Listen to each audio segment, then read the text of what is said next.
Good evening.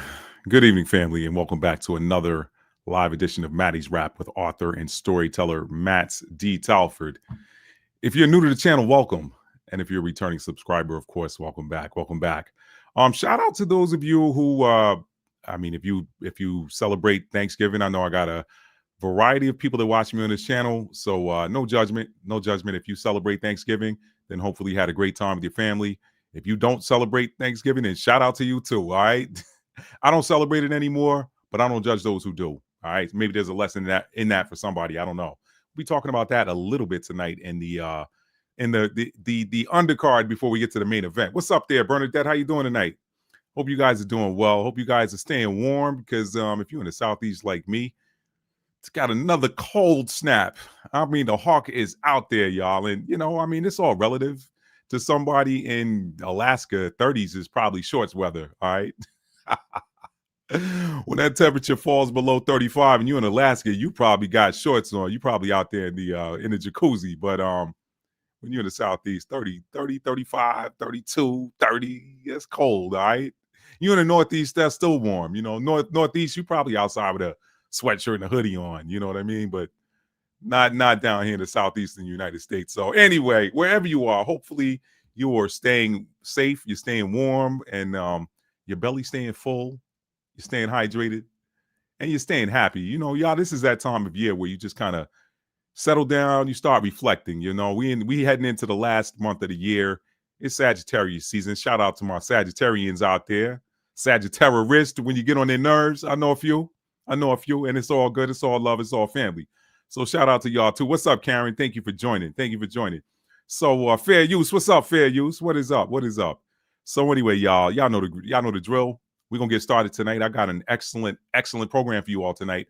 Some informative things that I learned in this one. Okay, y'all gonna learn what I learned. This is pretty informative. So, but we're gonna save that for the bonus at the end because I like to give y'all dessert after the main course. So hopefully y'all are gonna like tonight's presentation. And let me quit rambling, y'all. I want to get this party started, and I got to get some water. And tonight I'm gonna have me a little bit of coffee, y'all. Yeah, it's been that kind of day. So I've been busy. Y'all know the vibes, especially to my fellow Capricorns out there. Y'all know what it is. You stop. What is stop? What does that mean? Somebody tell me what stop means. Stop usually means you're too tired to continue, so you go to sleep. That's stop for my fellow Capricorns out there. And shout out to my Virgos too, because I know y'all get down too. Y'all do. But anyway, y'all, I'm gonna leave y'all with some royalty-free reggae music, and I'm gonna run and grab me a cup of. I'm probably gonna do a mocha tonight, y'all. I'm probably just gonna mix a little instant coffee or something like that with some hot chocolate and some hot water, a little of my non-dairy flavored creamer. And we come back, we're gonna be talking about God's perfect design for relationships, and we're gonna show you how that works using a little bit of simple math. I keep telling y'all, you don't have to be a rocket scientist, you don't have to be into algebra, geometry, complex trigonomics or trigonometry and calculus and all of that. When God wants you to see something, he makes it real simple for you. All right. This man that complicates everything. But when you're following universal law and observing, you really find out how simple everything is. So let's get started with some royalty-free reggae music. You're watching Maddie's Rap with author and storyteller Matt D. Talford.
All right. I think that'll get it done, y'all. I think that'll get it done. What's up? What's up, y'all? What's up? My timing was perfect tonight. All right. So we're back. All right. We are back. Okay. We got BE Royalty in the house. I know we're ready to go now. What's up, y'all? Thank y'all. And welcome back to another edition of Maddie's Rap with author and storyteller Matt D. Talford. To my new people, welcome, welcome. And to my returning subscribers, y'all know y'all not subscribers. Y'all are family. Y'all are family. Y'all are not subscribers. I'm trying to work on my diction, right? We one of the things that I find interesting being a little bit of a movie fan, not as much as I used to be, but it's so funny nowadays when you're watching like Netflix and Amazon Prime Video and everything like that. You have, by the way, y'all tap that like button for me on the way in. If y'all have not done so already, it's going to alert the rest of the world and let them know we live tonight. Because y'all know how this algorithm be tripping. They probably don't want people to get this message right here. They probably don't want them on this one, but we're gonna push it out there anyway, y'all. So anyway, hit that like button, share the video, let them know we live. Now, y'all know how it is. It's like when you're watching movies these days, you're watching a movie in English, all right, with American actors, and you still got to turn on the subtitles. Why is that? Why is that?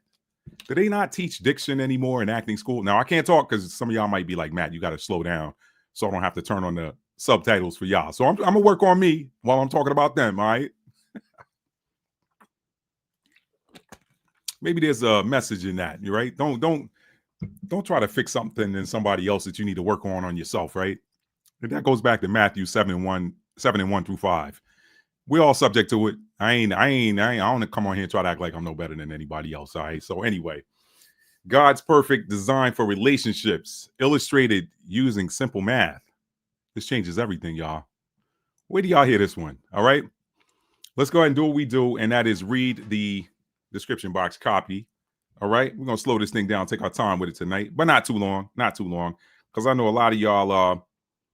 For those of y'all that's still out there jumping in Black Friday wrestling matches. I don't know why people do it. That stuff should be old by now, but it is what it is. Do you? You know, there's different levels of souls that are here in this earth plane right now. You know, some souls are old souls and they don't get excited about much. They're like, yeah, I've seen that a time or two.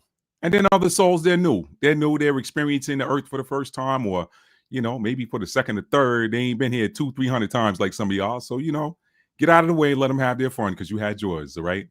So anyway, no judgment, no judgment. God's perfect design for relationships, illustrated using simple math.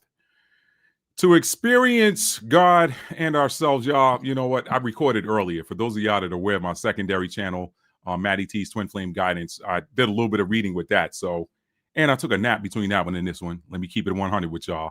So I'm going to put these non-Coke bottle readers on, okay? All right? Let me put these on. Oh, look at there. I can see.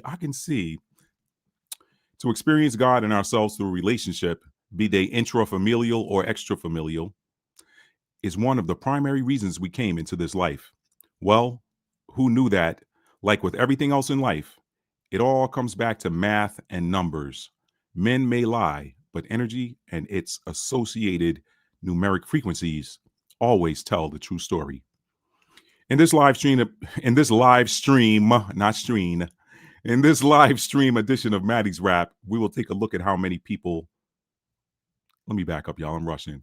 In this live stream edition of Maddie's Rap, we will take a look at how simple math can teach us how to balance and harmonize our relationships, both with ourselves and others. Y'all know that I'm a big fan of natal chart astrology and personal astrology. And shout out to the people that's into the horoscopes. I get it. The horoscopes are like turning on the weather to get the report. What's coming? What's the weather going to be this week? What's it going to be this today? Whatever. What 12 o'clock noon? I'm going to be out walking out and about.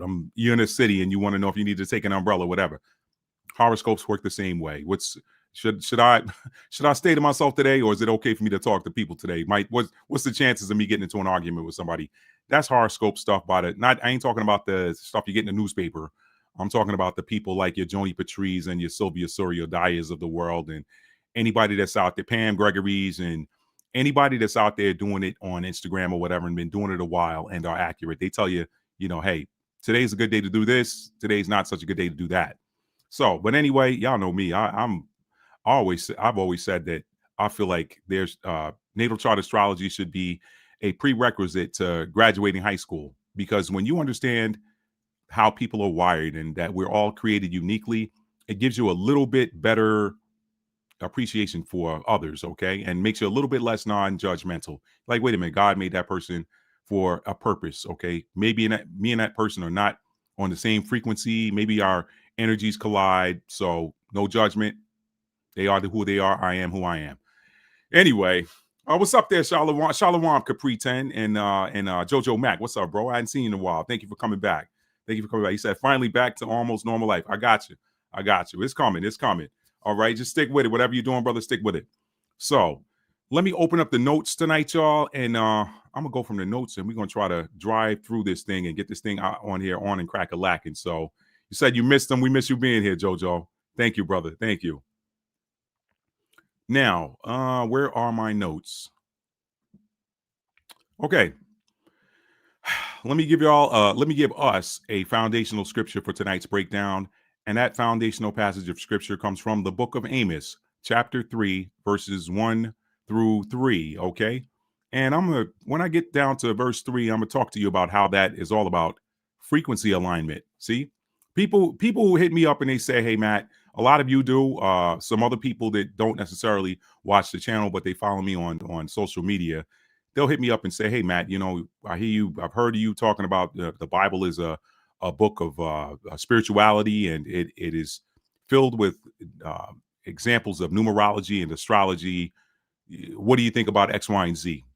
We're going to be talking about a little bit of that tonight. Okay. So tonight's foundational scripture from the book of Amos, I'm going to read it right now. Let me get it up on the screen. I'm going to read it and then again show you how it is about frequency alignment. Okay.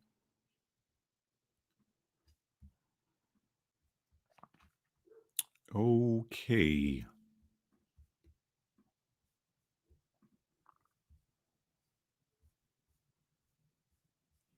And that verse you see on the screen, we're gonna be reading that today too.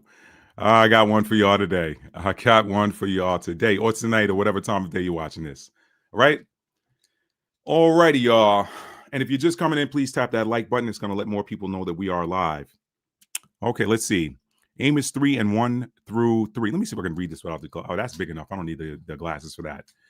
Hear this word that the Lord hath spoken against you. Woosah, y'all. Why am I rushing? Okay. All right. Let me slow it down. Maybe because I ran up the stairs holding a cup of coffee, mocha, that I didn't want to spill. Let me back up, y'all. Give me a second. Let me put this thing in cruise control, y'all. Give me a second here. All right, here we go. Hear this word that the Most High have spoken against you, O children of Israel, against the whole family which I brought up from the land of Egypt, saying, you only have I known of all the families of the earth. Therefore, I will punish you for all your iniquities. And here's the kicker, verse 3. Can two walk together except they be agreed? Can two walk together except they be agreed? I never personally saw the energetic alignment in that passage of scripture. I didn't know that it was talking about frequency alignment.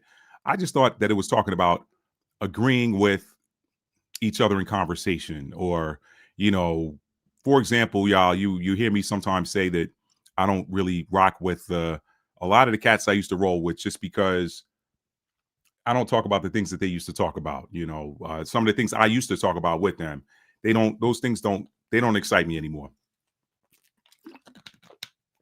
Amos 3 and 3. Can two walk together except they be agreed? That is all about frequency alignment. Can two walk together except they be on the same frequency? If you're not on the same frequency as somebody else, can you really, how long can you roll with them? How long can you ride with them? If you're not doing the things that you used to do and they're still doing the things that you used to do, how long can you roll with them? That is a passage of scripture that talks about frequency alignment. It's not necessarily talking about conversation. You know, now conversation and communication, that's a part of coexisting. But can you really, like, what are you really going to talk about if you're on two different frequencies? So that's a passage of scripture about energy and frequency alignment. I wanted to give y'all that as the foundational passage of scripture tonight. Now I'm going to keep it moving because I'm going to come back to that. So in a nutshell, verse 3 directs us, albeit in an abstract way, that our job is not to change someone's frequency. It is simply to exist. If we're on the same frequency, aka listening to the same music station, we can dance together and have a good time. If we're on different frequencies or listening to different music, my job is not to take control of your radio station, your radio tuner, and change the station to my frequency, nor is yours to do the same to me. Our job is simply to sing our songs. Or let me make it personal. My job is simply to sing my song, dance my dance, and be true to myself. If you like what I'm listening to, then you'll tune into that same frequency and dance and sing along with me. If you don't like my station, you will simply walk away and continue listening to your own music, dancing your own dance, and singing your own song. This is the very essence of the spiritual instruction that the Messiah presented to us in the book of Matthew, chapter 5, verse 16. Let's go there real quick. Matthew 5 and 16.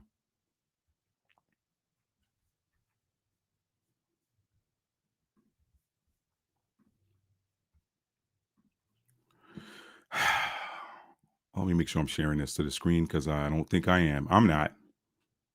Here we go. Thank you all for being here tonight.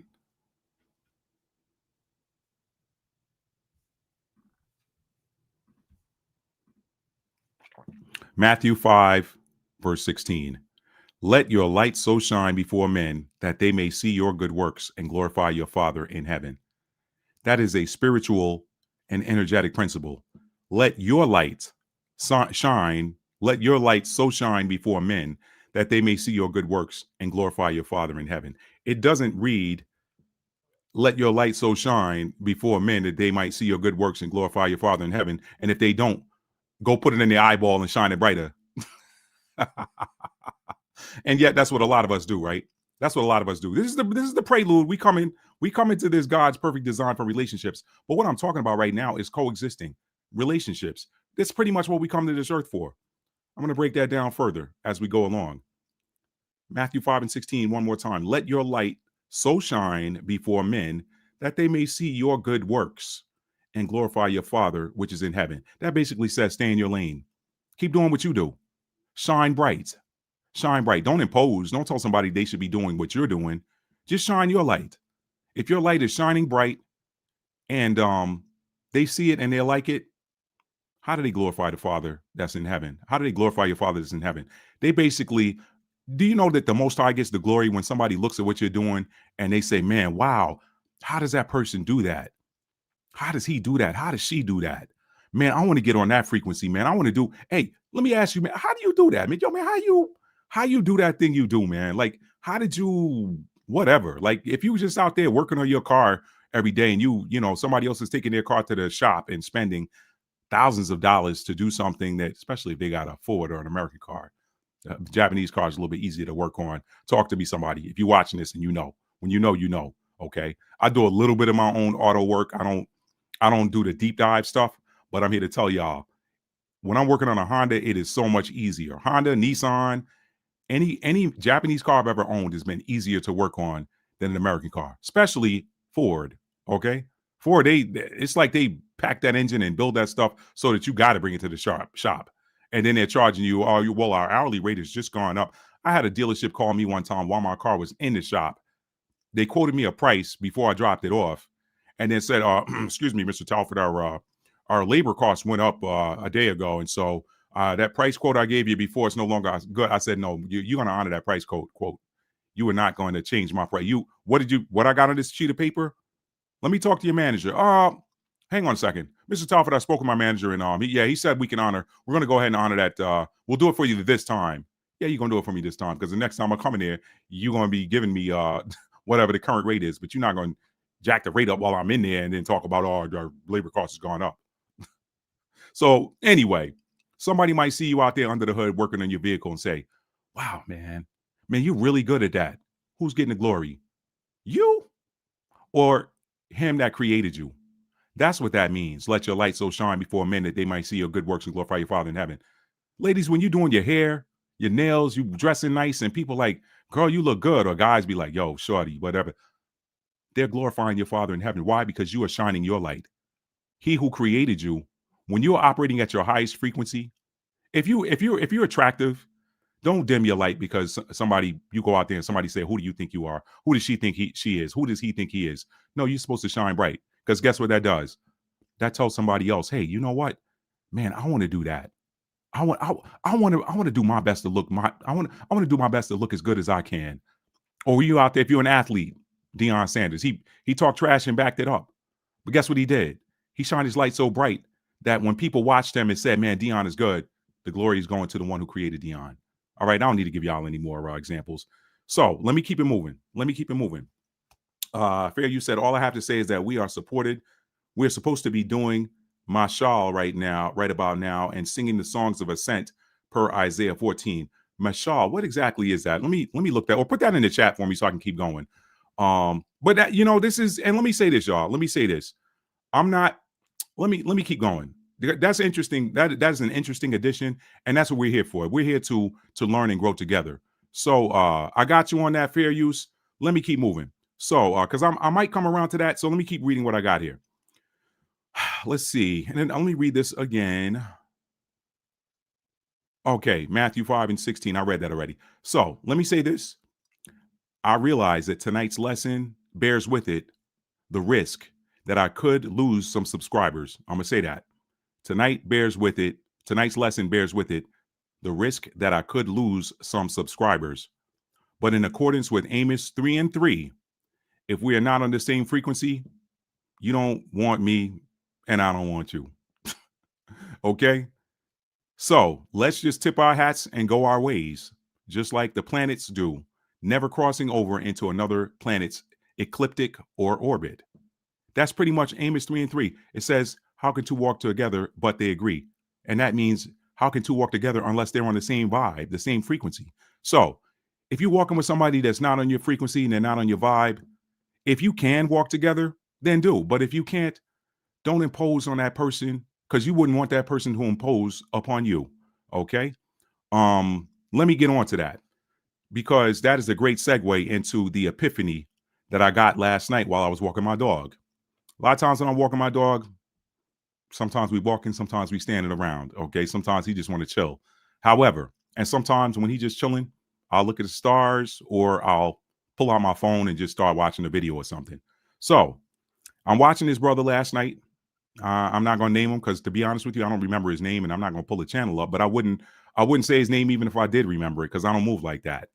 I just want to say, because if I'm critical, y'all don't need to know who the person is. I mean, unless the person directly called me out, then I'm like, all right, well, let me return in kind if they called me out. But if somebody don't call me out and I don't agree with them, I'm a give narrative or commentary on what it was that they said, but I'm not going to call them out because that's petty to me. But if you petty, be petty. I'm not going to do it like that.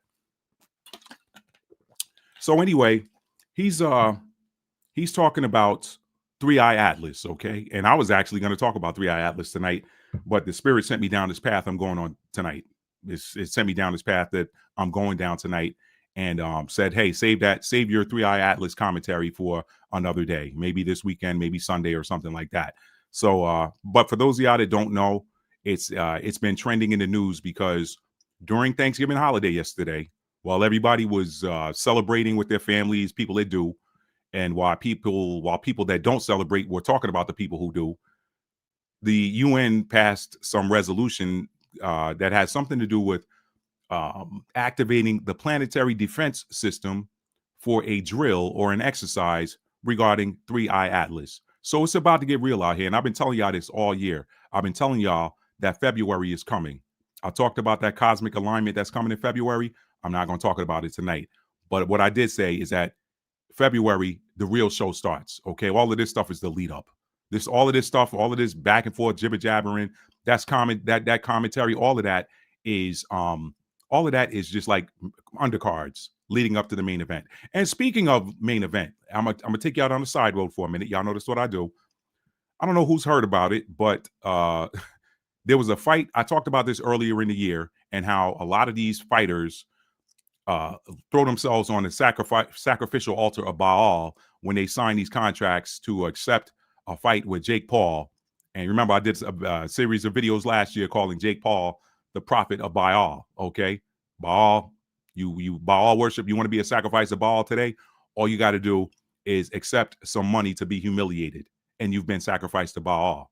Well, earlier this year, it looked like Gervonta Tank Davis was going to do the same thing, and I talked about it in the video.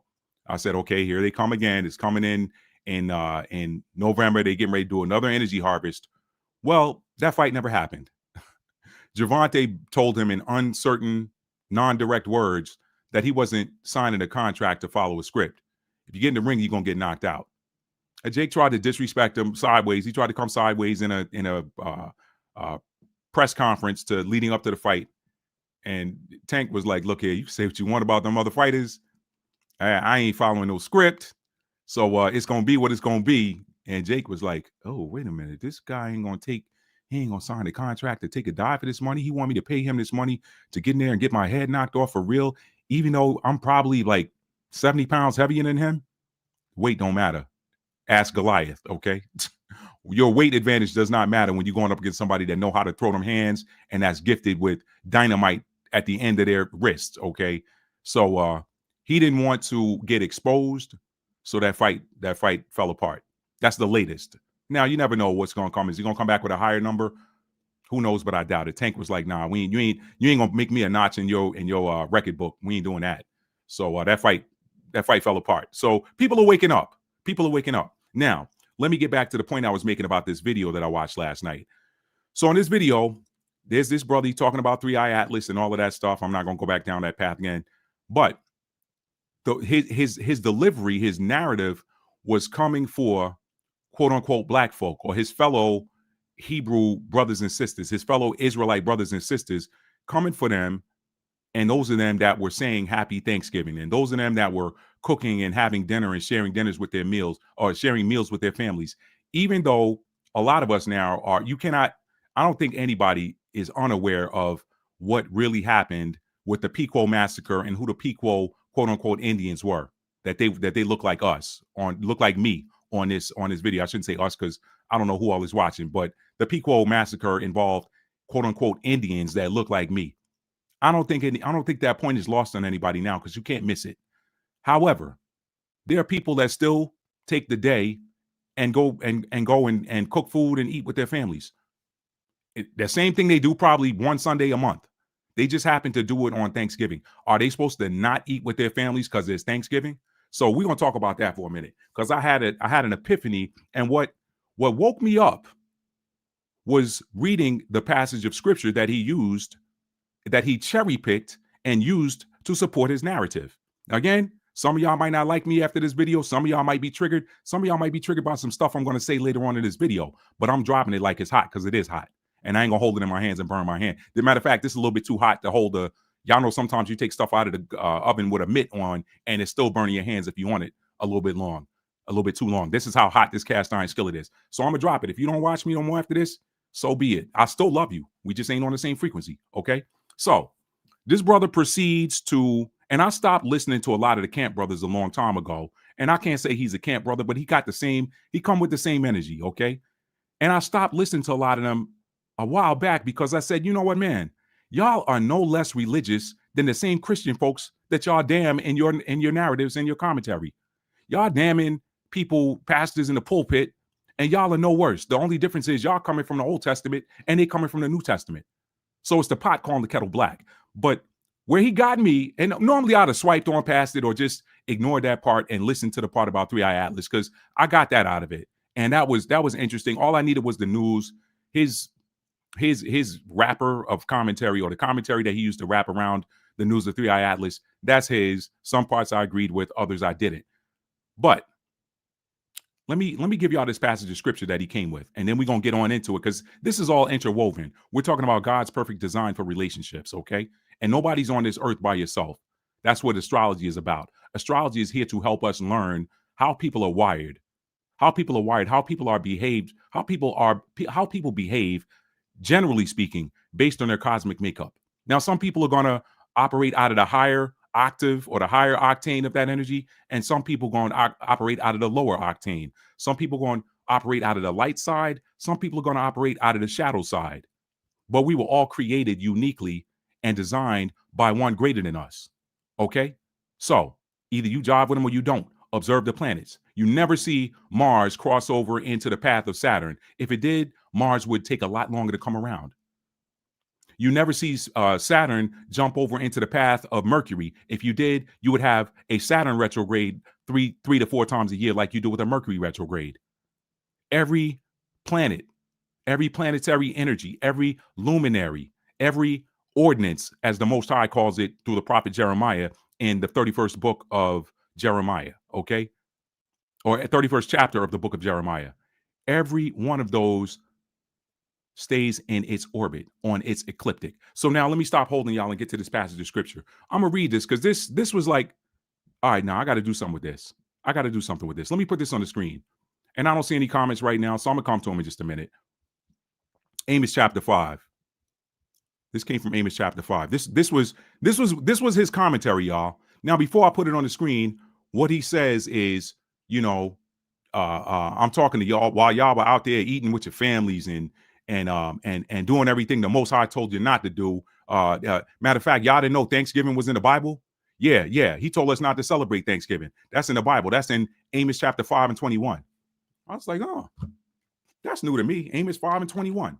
Well, let me read it. Because if he's right, then wow, I learned something new today. He turned out to be just as clown-like as everybody else out there demonizing people for doing the same thing they do. Those of you that do this stuff, I would really ask you, because a lot of people be out here talking about, well, you know, the Most High said we're supposed to do this, and then Yahweh Shai this, Yahweh Shai that. But you are failing to follow a very powerful lesson that he gave in Matthew chapter 7, verse 1 through 5. Okay. And I even checked myself with that tonight. Y'all heard me do it. I checked myself. I was like, all right, wait a minute. Let me pull up Matthew 7 and 1 through 5. Matter of fact, let me read Matthew 7 and 1 through 5 before I go to this Amos. Let me read this just to set the backdrop. All right, because we got to do a little bit of house cleaning here. We got to work on us before we start trying to point the finger to work on somebody else. And y'all pardon me. Maybe that's that little bit of Libra. I mean, I'm a Libra rising. Maybe that's that justice in me. Maybe that's that Ace of Swords card that is my birth card. Okay. Yeah, you got a birth card based on whatever your rising sign is. A lot of y'all didn't know that. That's all right. I'm going to teach that one day too. Or I'm going to publish it in a book. If I'm a little lit, I am lit. I am. Okay. Matthew 7 and 1 through 5. Judge not that you be not judged. This is Yahweh Shai talking to my people. This is Yahweh Shai, my people, that call him Yahweh Shai. For those of you that call him Jesus, you call him Yeshua, you're going to get no argument from Matthew. You call him Yehoshua, you ain't going to get no argument from Matthew. Where's your intent? Who are you invoking based on your intent? Because guess what? The universe responds to your frequency. It doesn't respond. It responds to your words too, but it's looking for an energetic match between what's coming out of your mouth and what's coming out of your heart. This is why people teach you that a lot of you who cannot manifest or have trouble manifesting is because with your mouth, you're saying you want this, but with your heart, you don't even believe you can have it. I did a whole video on that, talking about 4 reasons why some of your prayers fail and how to fix that. I did that like 2-3 years ago. The universe responds to your frequency first. Your mouth can say one thing, but if your heart ain't matching what's coming out of your mouth, then it's empty. It's empty. You fired blanks, not live rounds. Matthew 7:1-5. Judge not that you be not judged. For with what judgment you judge, you shall be judged. And with what measure you meet, it shall be measured to you again. Okay? Don't measure somebody by a tape measure and say, man, you don't look at somebody and say, man, you capping. You ain't 6'3". You ain't 6'4", man. You barely 6 feet. And you want to break out a measure. Well, how tall are you? Oh man, I'm 5'11". No, you ain't ninja, you 5'9". I'm 5. Okay, well, let's get that same measuring tape out that you used to measure me to try to tell me that I wasn't the height that I actually am. Let's measure you now. Oh, you got short man syndrome, don't you? Yeah, that's how that works. For with what judgment you judge, you shall be judged. And with what measure you meet, it shall be measured to you again. And why beholdest thou the mote that is in thy brother's eye, but considerest not the beam that is in thine own? Or how wilt thou say to thy brother, let me pull that speck of dust, that mote out of your eye, and behold, a big old mother freaking 2x4, a beam is in your own eye, thou hypocrite. First cast out the beam out of thine own eye, and then shalt thou see clearly to cast out the mote out of thy brother's eye. All right? Think about that. That was from Yahushai. Yahushai said that. Okay? For those of y'all that prefer Yahushai, a lot of the browbeaters do. A lot of the browbeaters prefer Yahushai and try to browbeat you and ram down your throat while you're supposed to be saying Yahushai and not whatever it is that you say. As though before, when you were awakened to who and what your identity was, that the term Jesus didn't work for you. And that when you called that name, that you didn't get some sort of response, some sort of energetic salvation for whatever situation you were in. I can't tell you, I can't count how many times I was a near miss driving a car, was a near miss from an accident, and shouting from my gut, Jesus, the car corrected, or the other car moved out of the lane that when it was coming right for me. Okay? Now, I know that he said he'll give his angels charge over you, and these are the same angels that protected him and that came and ministered to him in the wilderness in accordance with Psalms 91:11. I know that those are the same angels. So when you're calling him, it's an instant dispatch of the angels. But a lot of y'all don't even know that. Okay? So tell me if you ever, before you woke up, if you ever called on the name Jesus and it didn't give you something. It didn't give you the response you were seeking. I'll wait. If it didn't, your chances are good you wouldn't be here watching this video. Now, here's what this clown had to say to use to browbeat people and judge people that want to eat and show love and share love with their family, the same thing they do several times a year. But all of a sudden, they're not allowed to do it on the day that the world says, or that the United States says that they set aside for Thanksgiving. Well, I ain't going to do that, man. We ain't going to do that on Thanksgiving. He used this passage of scripture right here. Amos 5:21 reads, I despise your feast days, and I will not smell in your solemn assemblies. Now, somebody please tell me how that spells Thanksgiving. Because when you read that full chapter in its full context, he was telling the Israelites that he was so sick and tired and so full with their BS. They're worshiping false gods. They're dipping and doing everything else that he said to do, but then coming with a feast day. Coming on a feast day. Talking about, well, we keeping the commandments. We celebrating the feast days. He said, I hate and I despise your feast days. Why? Because right here, verse 5, thou hypocrite. Because they were hypocrites. They doing everything wrong and they want to do one right thing.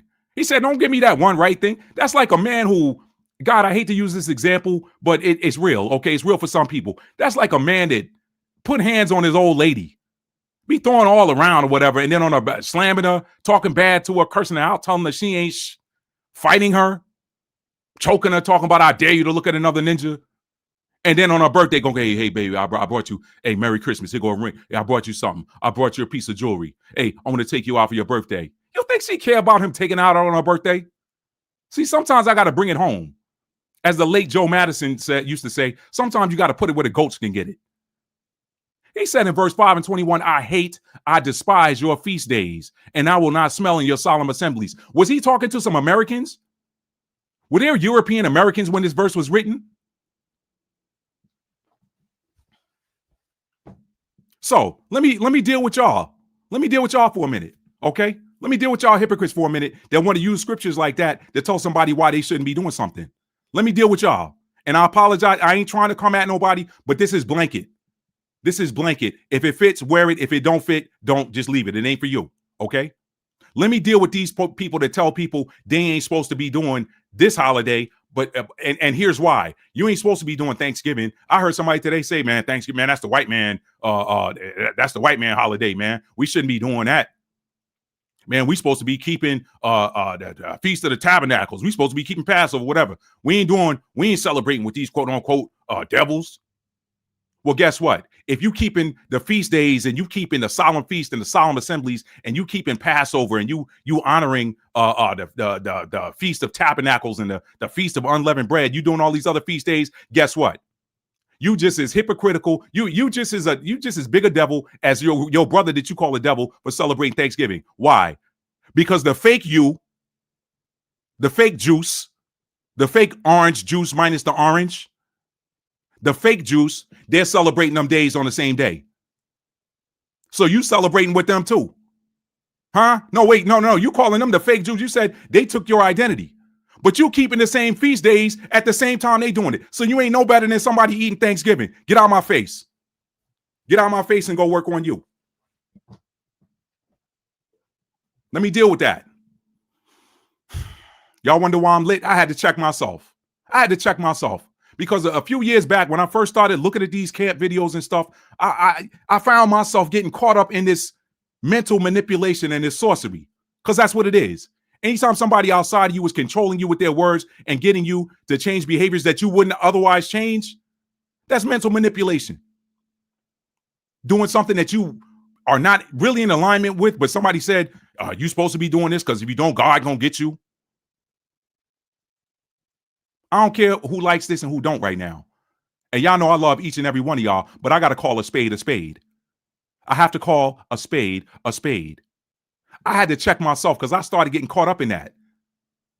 People, my family whom I love, my mother, my brothers, love me, would do anything for me. I do anything for them.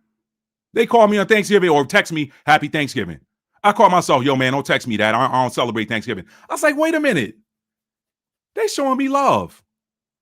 I ain't got to have my heart in alignment with the history of what the real meaning of why they were celebrating back then in order to return an in-kind gesture. This person said that to me out of love. I'm supposed to tell them, nah, man, don't say that to me. Oh man, I love you, man. Happy thing. I don't celebrate the holidays. I don't. However, I had to catch myself. So I'm sharing with you the conviction that I got with myself. You can take it or leave it. How can two walk together but they agree? If we ain't on the same frequency, we ain't on it. I ain't trying to change you, but I'm going to call you out on your BS. I'm going to call you out on your hypocrisy. I caught myself. I'm like, man, I'm clapping back on my family because somebody said we ain't supposed to be thick. Wait a minute. This is my same family I've known my whole life. They ain't never done me wrong. They've never done me wrong. I'm supposed to not eat dinner because it's Thanksgiving. I'm supposed to close my mind off to the fact that it's a holiday. What if the government come out tomorrow and say, hey, we had it all wrong. It's actually the last Friday in November. It's not the third Thursday or whatever, the middle Thursday in November, whatever. It's the last Friday. Then guess what? All of a sudden, my camp brothers and sisters, it's going to be all right now to eat dinner on Thursday. It's going to be all right to cook food on Thursday. You see, so you just as caught up in it as the people that you're damning. I know that hurts, but it's true. Measure it yourself and see. Measure it yourself and see if I'm right. Look around the world and see who else celebrating Passover and the Feast of Tabernacles and the Day of Atonement and all this other stuff. Look at it. Look at who else are celebrating it. Are you celebrating with them? No, but you're doing it on the same day. Am I celebrating Thanksgiving with the offspring of the am I sitting and breaking bread with the offspring of the racists that killed our ancestors? No. But guess what? They're eating on the same day and I'm eating on the same day. So if I'm eating with my family, I can't do that. Well, guess what? You're doing the same thing. Stop keeping Passover because other people doing it. Stop keeping the Feast of the Tabernacles because other people doing it.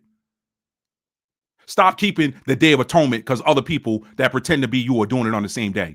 Sound ridiculous, don't it? Well, don't judge somebody else for doing Thanksgiving or enjoying their family because it's a day that somebody set aside to do it. Check yourself. Check yourself. I'm off that. Let me keep it moving.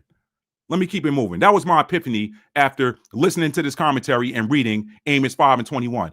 The epiphany renewed was that a lot of these people out here telling you what you're supposed to be doing or whatever, guess what? They cherry picking scriptures to support their narrative and not giving you the whole pie. They pulling a piece of apple out of an apple pie and saying, here, I'm serving you some baked apples. These are great baked apples. Not knowing the whole time that there's a whole pie that went with it. Well, dag, I like the crust. Why I couldn't get my crust with it? All right. So let's get into this lesson now. God's perfect design for relationships. Number one, let's look at the design of the atom. I'll just read the comments at the end because I'm sure. Yeah. Anyway, I'll just read the comments at the end, y'all. And anybody that's still here, whatever. And my apologies if you were offended because that was not my intent. However, I would ask you to consider what I said. Consider the totality of it. Design of the atom. The atom has three parts. Okay, we're talking about God's perfect design for relationships. The atom is made up of three subatomic particles. The masculine proton, the masculine proton, the feminine electron, and the neutral neutron. Let's deal with that neutral neutron, okay? Zero. The proton is the plus symbol. The electron is the minus symbol. The zero is the neutron. I like to call the zero the God particle. Zero is the number from which all numbers emerge and all numbers return. Zero is a reflector. Why do you call it a reflector, Matt? Well, because if you add any number to that zero, the original number always remains. I don't care what number you add to zero.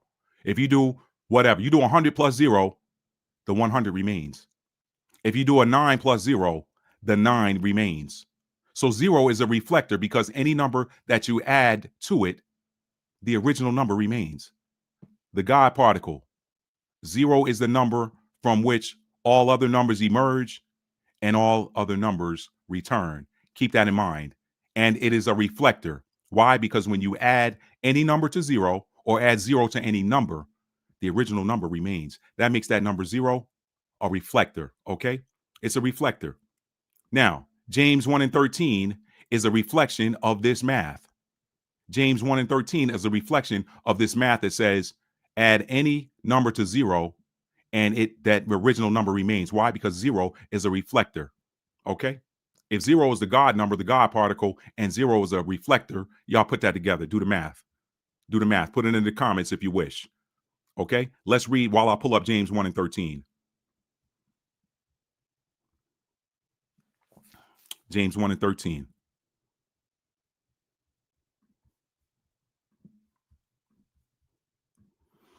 Let me hurry up and get off that Amos 5 and 21 before I flip out again. James 1 and 13. Let no man say when he is tempted, I am tempted of God. For God cannot be tempted with evil, neither tempteth he any man. Let's drop the word God and put in the number zero there. Let no man say when he is tempted, I am tempted of zero.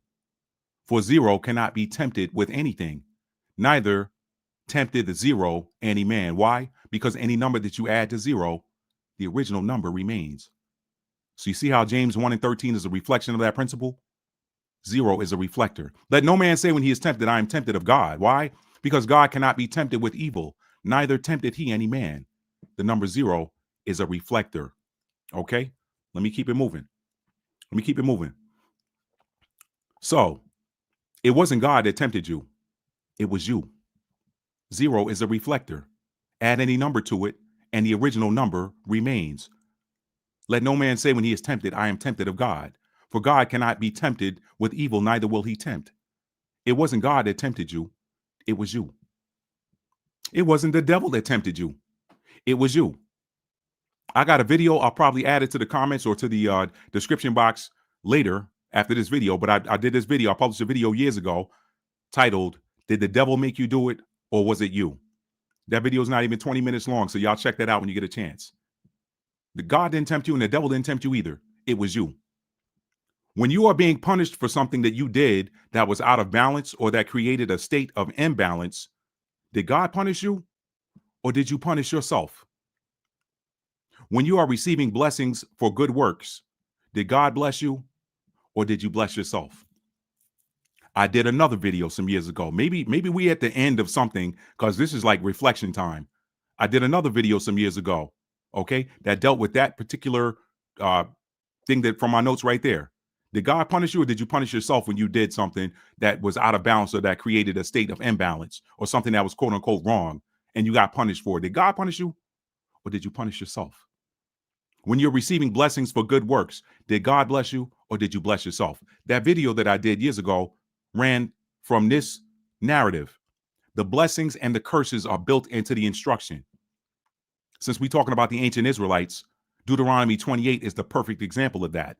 The blessings and the curses are built into the instruction. When you follow the instruction, you in effect bless yourself because the blessings and curses are built into the instruction.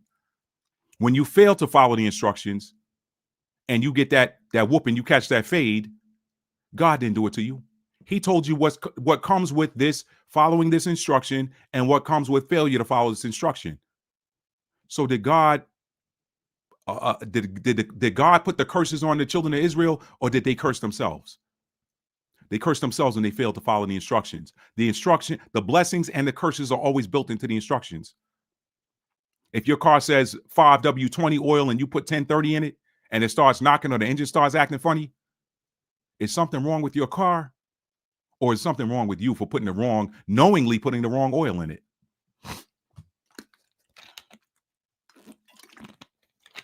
Keep that in mind. Keep that in mind. All right? When you're being punished for something that you did that was out of balance or that created a state of imbalance, did God punish you or did you punish yourself? When you're receiving blessings for good works, did God bless you or did you bless yourself? Moving on. For any union to be a reflection of God, it has to have two elements present. For any union to be a reflection of God, it has to have two elements present. Opposite polarities is one, and secondly, matching numeric frequencies. I'm going to read that one more time. For any union to be a reflection of God, it has to have two elements present. Opposite or opposing polarities and matching numeric frequencies. Let me explain that.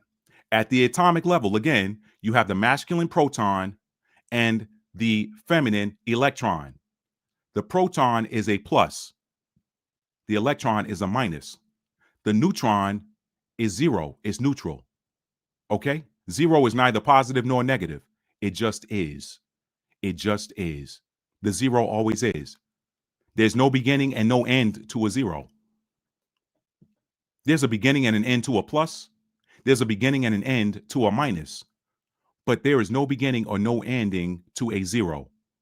Any point on a zero is both the start and the completion. Any point on a zero is both the beginning and the end. I am the Alpha and the Omega, the beginning and the end. That's zero energy. That is 0 point energy, as some would say. The God frequency, neutral. Now, what happens when you add a plus to a minus and there's a matching numeric frequency? It breaks down to zero. If you got a +1 and you add it to a -1, it comes back to zero. If you got a +2 and you add it to a -2, it comes back to zero. Okay? So for any union to be a reflection of God, it has to have two elements present. Opposing polarities, meaning the same number on opposite sides, the same frequency on opposite sides, or opposing polarities is opposing polarities, masculine and feminine. Let me do it like that. Opposing polarities is masculine and feminine, a north and a south. For there to be a north, there has to be a south. Okay? And then you can have a middle. If you don't have a north, if you got a north, where's the south? There's no such thing as a north without a south. There's no such thing as an east without a west. In the middle, you find God. Why? Because the east and the west cancel each other out. So the whole is God. See that? The whole is God. If you go far enough east, you're going to end up in the west. If you go far enough west, you're going to end up in the east. If you go far enough north, you're going to end up south. You go far enough south, you're going to end back up north. Okay? For any union to be a reflection of God, you have to have two elements present, opposing polarities, that's positive and negative, or masculine and feminine, and then matching numeric frequencies. So that masculine energy, for God to be in it, for God to be in a union, for any union to be a reflection of God, for a union to be a reflection of God, if that masculine energy is a 2, that feminine energy has to be a 2. Got a +2 and a -2. They cancel each other out. Then you got the 0. Y'all stay with me, okay? Now, moving on. I personally do not care how much a person says that love is love. Oh, love is love. Oh, God is love. Love is love. It doesn't matter. It does not numerically. It doesn't matter. I don't care how much a person says that love is love. If it does not numerically reduce to 0, God ain't in that union. What are we talking about tonight? We're talking about God's perfect design for relationships, illustrated using simple math. And I promise you, we'll never look at relationships the same after this. So we hear that narrative a lot with the Rainbow Coalition. I'm calling the thing a thing. Oh, love is love. It doesn't matter. For any union to be a reflection of God, it has to have two elements present, opposing polarities and matching numeric frequencies. I didn't say you can't have a union there. I just said if it's from God, it's got to have opposing polarities, one masculine, one feminine, at least one masculine, one feminine. It's got to have masculine and feminine. Forget like numbers, whatever. Energy is energy. It's got to have masculine on one side and feminine on the other. Okay? And then those opposing polarities, those they have to have matching numeric frequencies. How can two walk together lest they be agreed, lest they be on the same frequency? Let me keep it moving, okay? If it does not numerically reduce to 0, you can call it a union, but God ain't in it. Number 5, I'm going through my notes, okay? I got about 10 or 11 points here. What is the result of a positive numeric value being higher than a negative numeric value? What's the result? Talk about that for a minute. Talking about a union to reflect God. It's got to come back to 0, right? So if you got a masculine energy that is +3 and a feminine energy that's -1, you're left with a +2. That's a heavily masculine dominated energy or union. It is out of balance. Why? Because it's 2 points over the balance point. It is 2 points over the balance point. You got a +3 and a -1. Ladies, watch the energy and the frequency given off by the men who want to be your man. Make sure y'all got matching frequencies. What is the result of a plus numeric value or proton energy being higher than the minus numeric value or an electron energy? You got a state of imbalance. A +3 and a -1 resolves to +2. That's out of balance. That's masculine dominated. The same thing on the other side. What is the result of a minus numeric value being higher than the plus numeric value?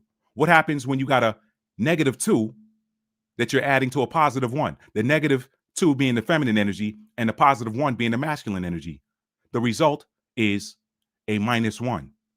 So now you got a female or feminine dominant union. It's out of balance. They're not equal and opposite. They're opposite, but they're not equal. You got a feminine dominant. That's Ahab and Jezebel. That's Ahab and Jezebel. Ahab might have been a +2. Jezebel might have been a -100. So that was -98 energy right there. She was dominating Ahab.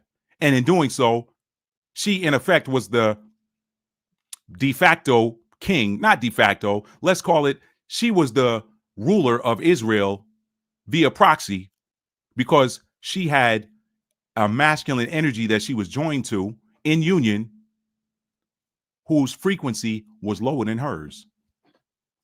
She dominated him. And in doing so was dominating the country until that prophecy came through Elijah. The rest is history. Okay. Now, what about the case of two pluses? What if you got a +1 and a +1?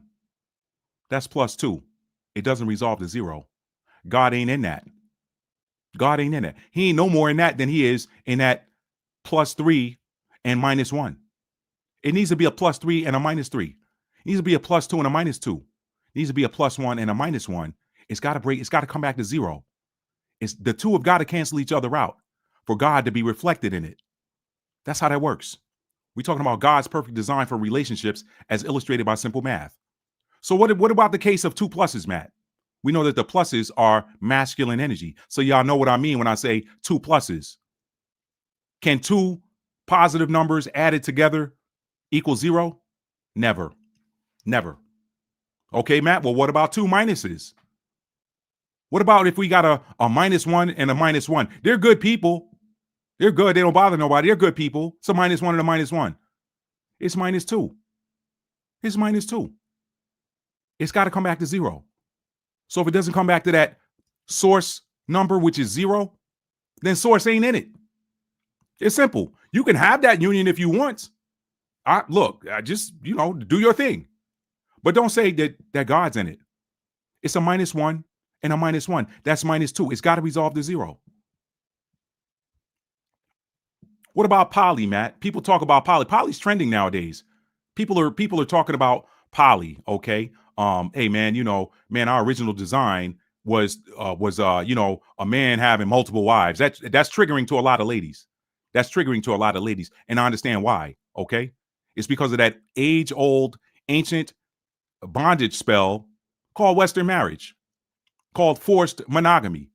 Some of y'all saw my video I did 5 years ago titled 5 Reasons Why Marriage is a Joke. I'm still on that type of time. I am. Forced monogamy is not of God. If a man just wants one wife, he's happy with that, that's great. What is a husband? A husband is 3 things: a protector, a partner, and a provider. So if he only wants to protect, partner with, and provide for one woman, be my guest, bro. Do your thing. But guess what? If he wants to protect, partner, and provide with 2, 3, or 4, that's his right. That's his right under God. He's designed that way biologically.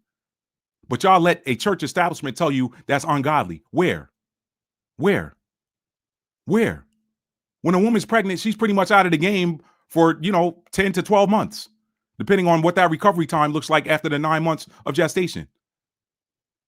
She's fertilized. When a flower is fertilized, a bee ain't gonna go in there. A flower can't be fertilized twice. The fruit comes after the flower is fertilized. Okay? So don't let nobody tell you, oh man, that ain't God. So listen, I know that's triggering for a lot of people. However, let's talk about that for a minute.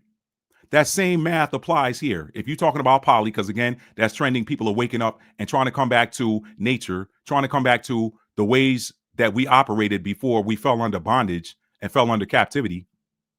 That's one of the chains of bondage that's going to be broken, that is being broken right now in accordance with Jeremiah 30:8, whether you like it or not.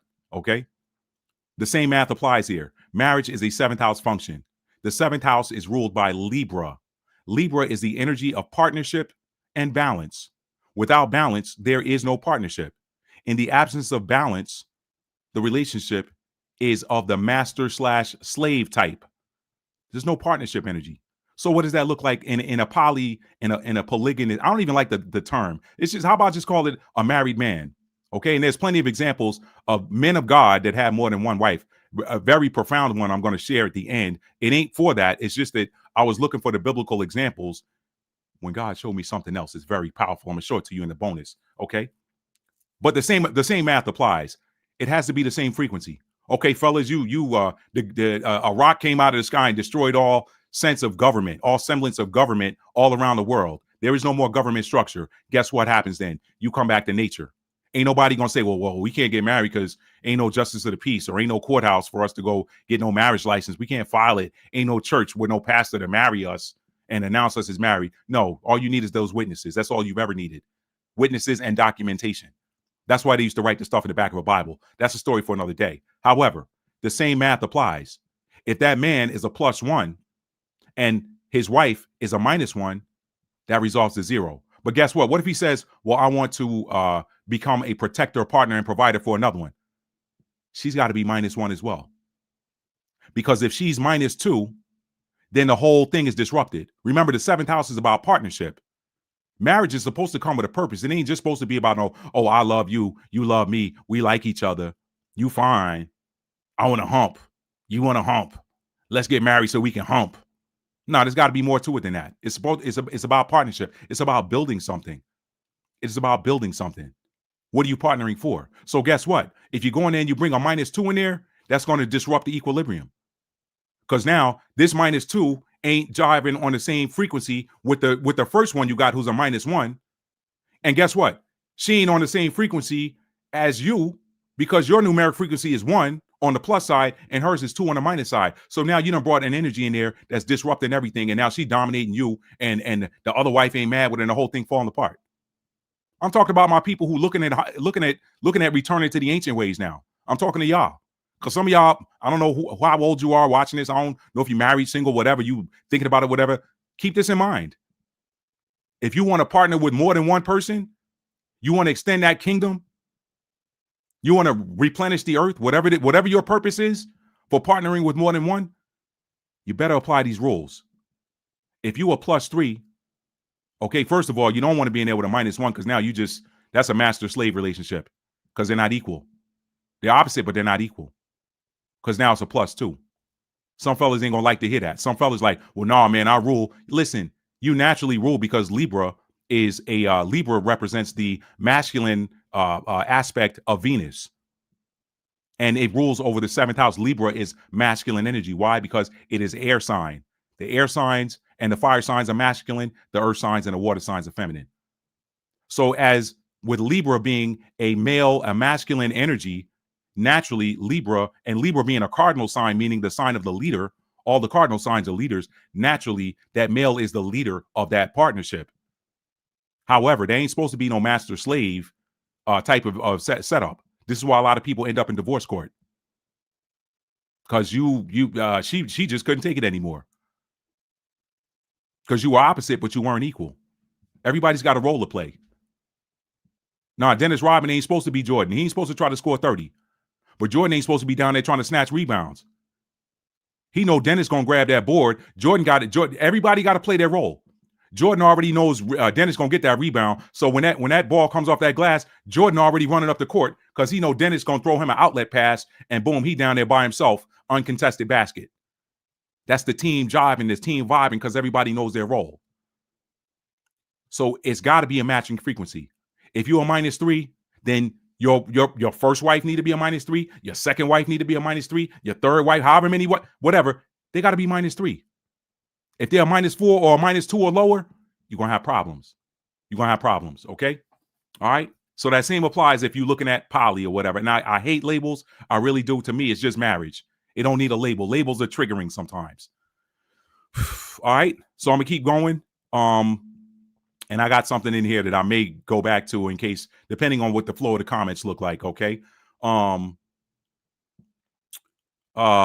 know what? I'm gonna deal with it now. Because I ain't reading the comments. I might just want to get off here after this video. We'll see. We'll see what's going on in the comments. I purposely got that side of the window covered so I can get through this.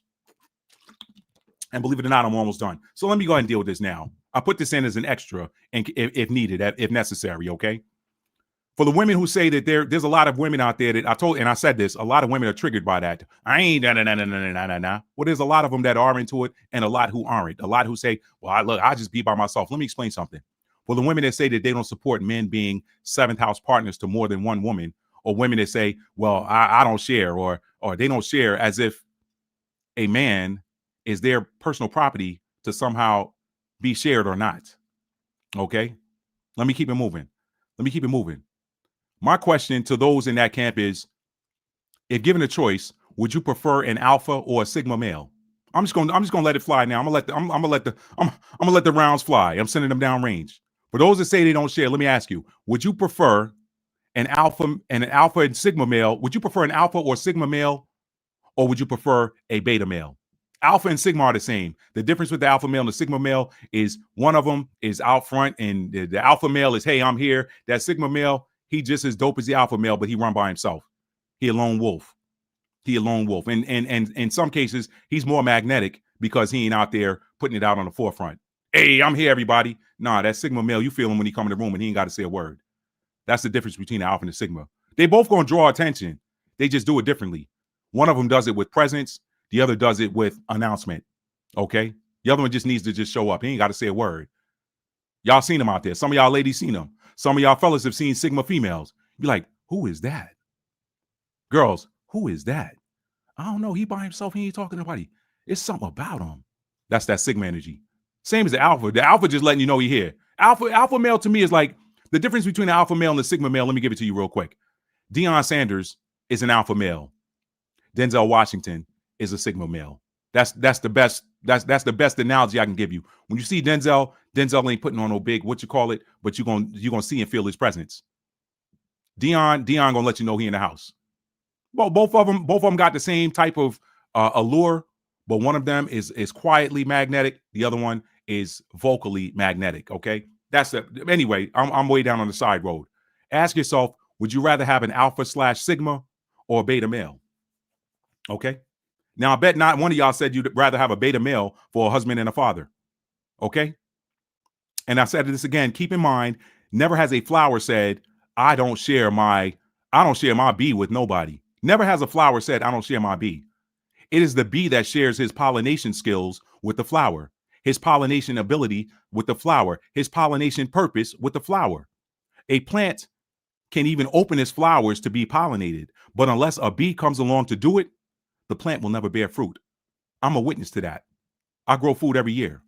I told you all about last year when I had a cucumber plant and the flowers opened on it, but I never got any cucumbers.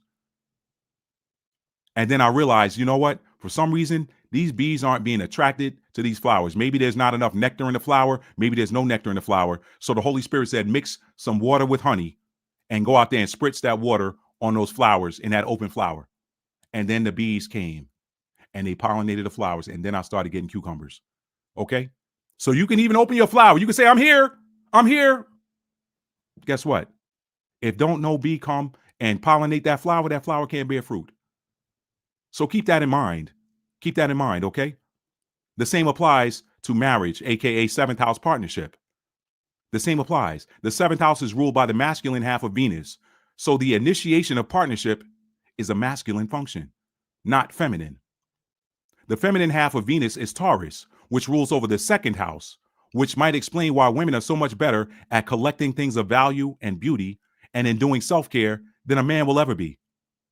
A man can't touch a woman when it comes to finding prized possessions or getting those things that are needed to go in the house, things that add beauty. This is why they say a man builds the house, but a woman builds the home.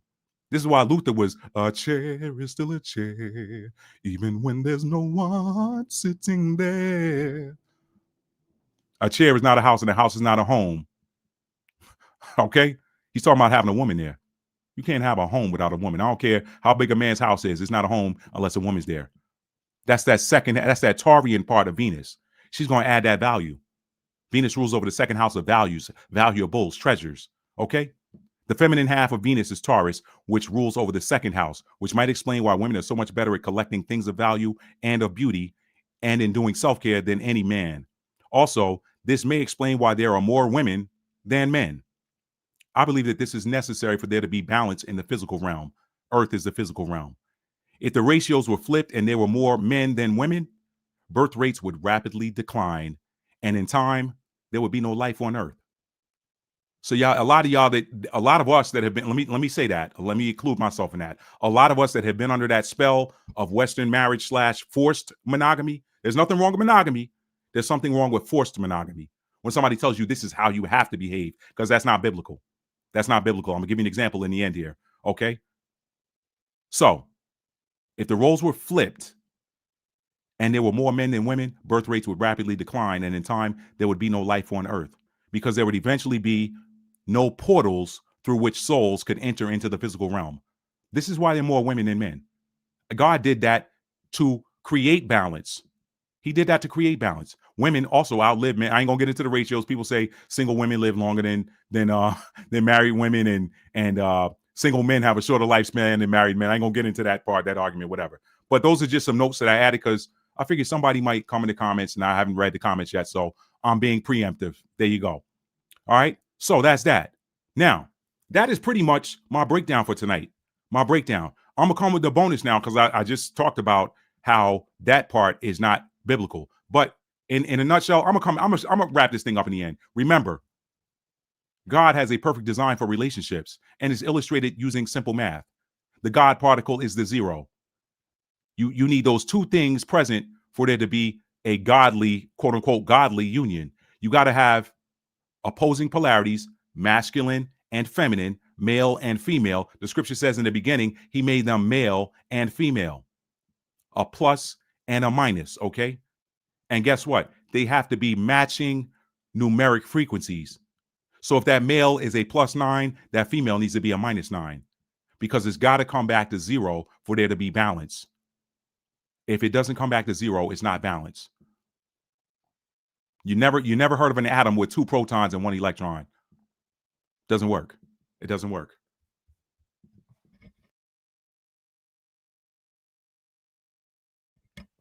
Y'all pardon me. Now, bonus. bonus. This is for my spiritual people out here, okay? This is for my spiritual people that still have to deal with people coming for them because of how they practice spirituality. And I'm talking about high vibrational spirituality. I'm not talking about people that do dark manipulation and things like that. The bonus, what I discovered while searching the scriptures to prove that forced religion and state-sanctioned monogamy is a spell of bondage and was not the ways of our forefathers and foremothers. Okay? This is what I discovered while researching that. This has nothing to do with that. This is going to blow some of y'all's minds. All right? I'm going to read a passage of scripture for you. I'm going to read 1 Samuel chapter 30, verses 1 through 10, and I'm going to spotlight 2 verses out of there. Okay? I'm going to spotlight 2 verses. This was completely abstract. This blew my mind, but I said, you know what? What if none of that other stuff was even the real meat for somebody? What if this is what the Most High wanted somebody to see? What if this is what the divine wanted somebody to see? What if this is what source wanted somebody to see? What if this is what the universe wanted somebody to see? What if this is what the universal I am presence wanted somebody to see? Let me read it for y'all. Let me show it to you. 1 Samuel chapter 30. Let me go there and then share it to the screen.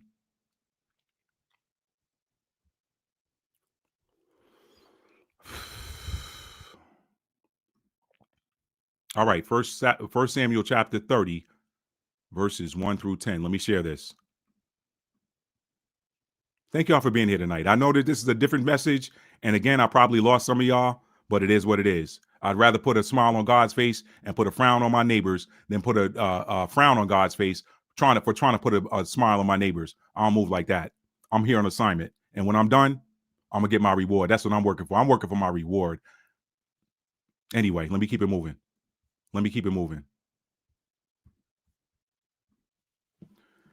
1 Samuel chapter 30, verses 1 through 10. And it came to pass, when David and his men were come to Ziklag on the 3rd day, that the Amalekites had invaded the south, and Ziklag and smitten. Let me read that in the right cadence. And it came to pass, when David and his men were come to Ziklag on the 3rd day, that the Amalekites had invaded the south, and Ziklag, and smitten Ziklag, and burned it with fire, and had taken the women captives that were therein. They slew not any, either great or small, but carried them away and went on their way. So they came and took all of the women out of the city. They didn't kill any of them. All right. So David and his men came to that city, and behold, it was burned with fire. When David got there, he found this city burned, and their wives and their sons and their daughters were taken captives. Then David and the people that were with him lifted up their voice and wept until they had no more power to weep. And David's 2 wives were taken captives, Ahinoam the Jezreelitess, and Abigail, the wife of Nabal the Carmelite. So David had he had 2 wives in that city that were captured by the Amalekites. And David was greatly distressed, for the people spake of stoning him. They was ready to kill him, because the soul of all the people was grieved, every man for his sons and for his daughters. But David encouraged himself in the Lord his God. And David said to Abiathar the priest, Ahimelech's son, I pray thee, bring me hither the ephod. And Abiathar brought thither the ephod to David. And David inquired at the Lord, saying, shall I pursue after this troop? Shall I overtake them? And he answered him, pursue, for thou shalt surely overtake them. And without fail, you're going to recover everybody that was taken. Verse 9. So David went, he and the 600 men that were with him, and came to the brook Besor, where those that were left behind stayed. So he left a small remnant behind, and he went with an advanced party. Typical military tactics. I was in the army, very typical. But David pursued, he and 400 men, for 200 abode behind, which were so faint that they could not go over the brook Besor. So what they do then is they say, okay, y'all 200 can't make this ride. I don't want to put y'all too tired. I don't want to put y'all in harm's way when we do this invasion. Y'all stay behind here and guard this stuff and get your weight back up, okay? Y'all get your weight back up. Y'all sit here. Y'all rest, but don't go to sleep. Stand guard over our equipment. We don't need all this stuff we're taking. Let us 400 gonna go do. We got enough of us to go do this job. Y'all gonna be the rear guard. If anybody escapes and comes through here, y'all clean them up. That's kind of how that works, okay? So that was 1 Samuel verses 30. I'm sorry, 1 Samuel chapter 30 verses 1 through 10. Now a lot of y'all missed a very key point in there. So I'm going to go back and spotlight verses 7 and 8, okay? And David said to 1 Samuel chapter 30 verse 7. And David said to let me highlight this. Let me highlight it.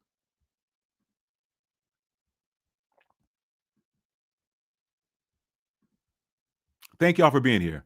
I'm sure I lost some people that with the earlier opening narrative, but it is what it is. It's all love. I ain't mad at nobody. Okay, here we go. And David said to Abiathar the priest, pay attention, y'all, because I don't want y'all to miss this. And David said to some of y'all caught it. I see the comments over there now because the window's kind of out of the way. Some of y'all missed it, but some of y'all caught it.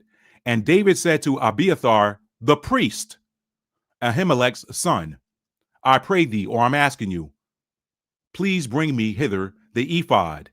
And Abiathar brought thither the ephod to David. And David inquired at the Lord, saying, shall I pursue after this troop? Shall I overtake them?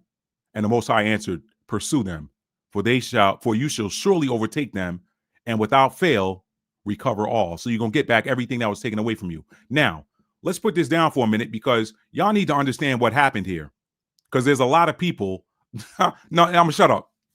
I'm gonna read something for y'all. Y'all need to understand what just took place there. Let me stop sharing this, and let's find out why David asked his priest to bring him the ephod. Let's find out why he asked his priest to bring an ephod to him. Let's find that out. This is bonus. I was looking up the other stuff and ran across this. I didn't run across it. That was divine for me to see that. Okay. Oh, and I got something else here. Iniquity. Okay. I don't know why I got that up on the screen. Talking about the workers of I know what I'm gonna do. Okay. I know why I got that up there. I know why I have it. Okay. Let's make this bigger. And let's share it to the screen.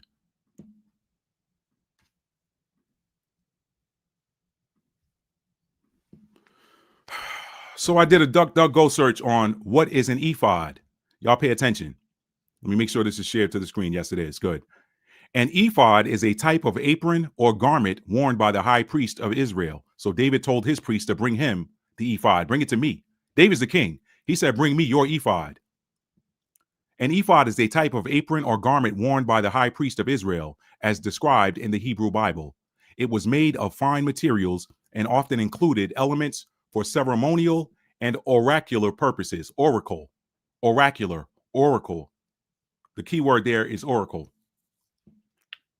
And often included elements for ceremonial and oracular purposes, such as the Urim and the Thummim. We're going to look that up in a minute too. Definition of ephod. Y'all pay attention. Because remember, David asked for the ephod, and then he asked God a question. He asked the Most High a question. An ephod is a sacred garment worn by the high priest in ancient Israel. It is described in the Hebrew Bible as an ornate apron made from fine materials, including gold, blue, purple, and scarlet yarn. Gold, solar plexus chakra. Blue, throat chakra or third eye chakra. Probably third eye, depending on the shade, but either third eye or throat chakra. Purple, the crown chakra. And scarlet, the root chakra. Along with finely twisted linen. Y'all pay attention to this. Physical characteristics, composition, materials, gold, that is the masculine solar plexus chakra. That's the solar plexus chakra. Faith center, seat of your faith, your confidence, your inner knowing. On the masculine side, the inner knowing on the feminine side is the heart chakra. But gold, blue, depending on the shade of blue, if it's light blue, it's the throat chakra. If it's dark blue, it's that third eye, that pineal gland, that third eye chakra. Gold, blue, purple, the crown chakra that sits above your crown. Scarlet is the root chakra. You're rooted now. You're secure. Y'all see the energies he's pulling in? Whatever answer I'm going to get when I ask this question with this ephod, it's going to be foundational. It's going to be established, okay? And I'm going to be confident in it, the gold, because I spoke it light blue, I perceived it dark blue, and it came from that purple, the Most High. Here we go. Design: 2 shoulder pieces, a skillfully woven waistband, onyx stones engraved with the names of the 12 tribes of Israel. The structure: the ephod is typically sleeveless and held together by shoulder straps and a girdle. Some of y'all have seen them in drawings. I'll maybe pull up one. I'll come back to it. Well, you know what? Let's do it now. Let's do it now. Hang on a second.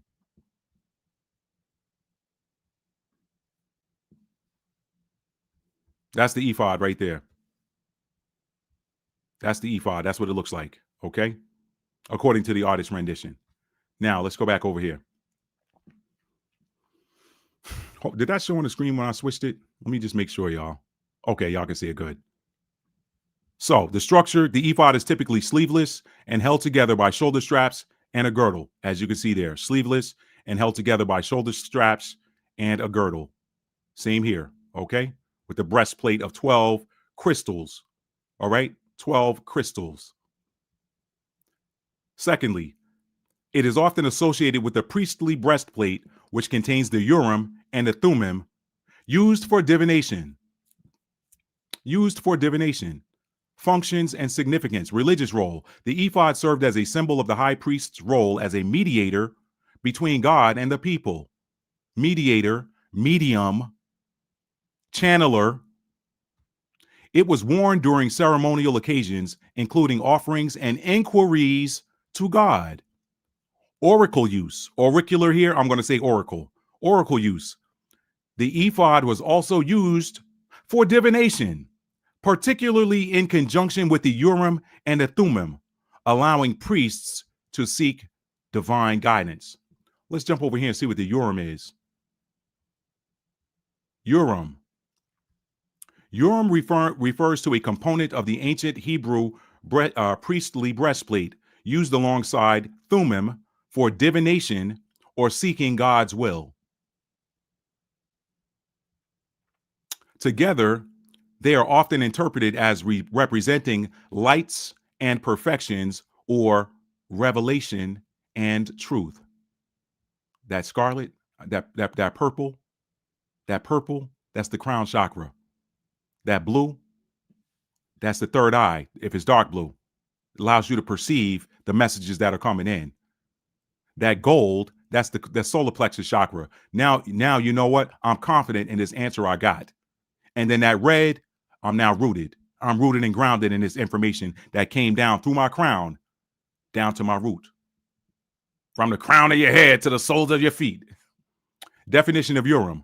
Urim, along with Thummim, refers to elements of the Hoshin, the breastplate worn by the high priest in ancient Israel. The term Urim is traditionally understood to mean lights, while Thummim means perfection or truth. Together, they are often interpreted as representing divine revelation and truth. Okay? Urim and Thummim are mentioned in several books of the Old Testament, including Exodus and Leviticus. They were used by the high priest to seek God's guidance, often in matters, Matt, don't rush it. Use the punctuation. They were used by the high priest to seek God's guidance, often in matters of significant importance, such as determining guilt or innocence. For example, King Saul used them to identify a sinner among his troops. Function and use. The exact form of the Urim and Thummim is not clearly described in biblical texts. Scholars suggest that they may have involved some form of clairomancy, where lots were cast to receive divine answers. Lots were cast to receive divine answers. This practice was believed to help in making decisions or discerning God's will. Interpretations. There are various interpretations of the meanings of Urim and Thummim. Some scholars connect them to Babylonian terms for oracle and command, suggesting a link to ancient divination practices. Others view them as tools for determining innocence or guilt in a judicial context. All right. I'm trying to see if they got some images here. Urim and Thummim. Stones. Stones. Casting lots. Stones. That's the name of the Most High right there, by the way. For those of y'all that know ancient Hebrew. Yahuwah. Okay. Yah. Okay. Yah. Right there. Right there. It's right there for you.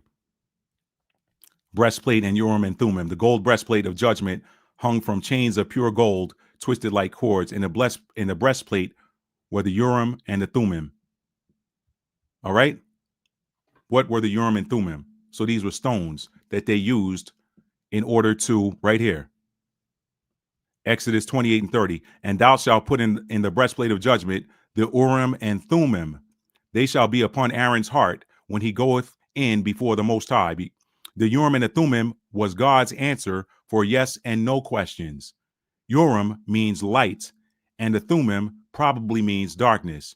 Possible recreation, Urim. White stone means yes. Thummim, black stone, means no. And here's some biblical examples. You shall put in the breastplate of judgment the Urim and the Thummim, and they shall be over Aaron's heart when he goes in before the Lord. So Aaron shall bear the judgment of the children of Israel over his heart before the Lord continually. Leviticus 8 and 8. Then Moses put the breastplate on Aaron, and he put the Urim and the Thummim in the breastplate. Deuteronomy 33 and 8. A lot of 8 energy in there. A lot of 8 energy in there. 8 energy is the energy of Scorpio, the seer. Scorpio, remember, I told y'all there are 3 spiritual feminine energies in the zodiac, okay? In astrology. Cancer is the energy of the empath, so the Cancer energy can feel in their bodies what somebody else is feeling, okay? If you're around somebody, they're lying and their heart rate goes up, guess what that Cancer moon gonna feel? Cancer sun to some degree, but guess what that Cancer moon is gonna feel? That Cancer moon is gonna feel their heartbeat increase. That's how that works. But 8 is the Cancer is the feeler, Scorpio is the seer, and Pisces is the knower. So you got a lot of 8s in here. 8 and 8, 33 and 8. You can't make this stuff up. You can't make it up. Okay? The energy of the seer, and the Urim and the Thummim were used to see. Leviticus 8 and 8. Then Moses put the breastplate on Aaron, and he put the Urim and the Thummim on his breastplate. Deuteronomy 33 and 8. And of Levi, he said, let your Thummim and your Urim be with your Holy One, whom you tested at Massah, and with whom you contended at the waters of Meribah. All right? Why did I share that? She said they used the Urim and Thummim to verify the Israelite lineage for those who had insufficient records. Wow. Thank you for adding that, fair use. After they put everyone out after the rebuilding of the temple walls. Wow, that's a great addition. So why did I say that? Because a lot of folks judge people that read tarot or that use tarot cards, people that use cast lots, people that use, I've seen some people use these rods that give them yes, no. I've seen people use what's called a pendulum to get an answer. These are tools for gaining answers from the spirit realm, from the Most High, from the ancestors, from your spirit guides.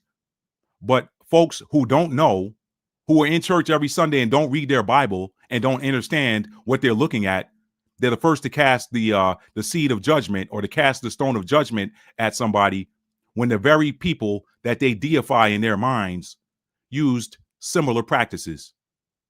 And this was a commandment by the Most High. Perhaps he knew that man can be, because of our physical makeup, we would need something extra, a tool to help us know when we're dealing, to help us remove any shadow of a doubt. Okay. But there were certain people that had to wear those. And these were the people who were anointed and appointed, so to speak. They were chosen by the Most High. They had the gift to be able to hear. They had the gift to be able to see. How would you know today who has that gift to be able to see and hear? Look at their natal chart. If they got prominent water placements, Cancer, Pisces, Scorpio. If they got prominent Sagittarius placements, that's another one. Sagittarius rules over that ninth house of higher intelligence, the higher mind. So I wanted to put that in there. She said, for lack of a better description in my mind, could it have been like a crystal ball or just yes and no stones? It's puzzling to me for a while. I can't answer that question definitively for you, fair use, but it looks like from that diagram that these were yes and no stones. It looks like they were yes and no stones. And for those people who are familiar with tarot, you can there's instruction for tarot pulling. You can do a yes no reading with a tarot card. You basically, there's different ways to do it. You can pull a single card, and based on whatever that card is, the answer could be yes or no. For example, if you pull a wands card in a yes no question, wands are all yeses. Okay. If you pull a sword, depending on which sword it is, it's probably going to be a no. The ace of swords is going to be a yes. The rest of them, I think the two of swords, the three of swords is a no. The four of swords is neutral. The five of swords is a no. The six of swords, I think, is a yes card. Seven of swords is a no. Eight of swords is a no. Nine of swords is a no. And 10 of swords is a no. So the page of swords, I think, is a no. Queen, king. I have to look at the rest of them. But depending on the cards that come out, and then some people they'll pull three cards to see what the answer is. Is it yes, no? Is it two yeses and one no? Well, then that's going to be yes. Is it two neutrals and a no? That's going to be a neutral or something like that. That sort of thing. So there's ways to do this. But again, does God favor you? Does God deal with you directly? Do you have the gift? Is God going to give you that clear answer? Because everybody out there that deals with some of these divination tools, and people will tell you that unless you are gifted, unless you are chosen and appointed, you could be getting tricked by that Neptune energy. And it's probably because you're using it for a low vibrational reason. Remember, Neptune gonna make you, if you're in low vibrational energy, when you're trying to tap into the spirit realm, Neptune is there waiting on you. And that Neptune energy is waiting to see if you are of a high vibrational frequency or if you're low vibrational. He's gonna show you something, but what you see is based on your frequency. When you're dealing with Neptune, this is why I tell people with Pisces and 12th house placements to make sure you keep your vibrational frequency, your emotions high, because when they're low, you're going to see something that ain't real. I got a brother. But bless his heart, he got no planets in earth signs. So I know why he came into this family, why he chose to come into this family. He got a very powerful ally with an earth sign. Okay. I'm Capricorn over here. So a lot of times I have to work with him because I'm like, yo, D, that ain't what it is. He'll hit me up about something when he's mad. Or when he's sad, and he say, "No, man, this person is doing it." I'm like, "D, tell me what happened." Then he tells me what it is, and I'm like, "Nah, bro, that ain't it." But I thought, nah, let me explain it to you so you see another side of it. Oh, okay, I see it. But I understood that he was in some low vibrational energy, and he was seeing something that wasn't real. Now, when he's high vibrational, he don't miss. He don't miss. He does not miss. So you got to be careful when you got Pisces placements or 12th house placements. You got to be careful to keep your emotional frequency at a high level, because if it's in the low range, you need to just work on yourself and get your spirits back up before you start trying to get answers. Because with those two placements, the danger is, which fish are you looking at? Are you looking at the fish that's swimming north or the fish that's swimming south? They both are fish. All right. So that's all I got. Let me summarize this thing because I got some summary notes here. So in summary, when we revisit the foundational scripture of this evening's knowledge share, what if a major purpose of the universe's plan for us in being born is to bring us back into alignment?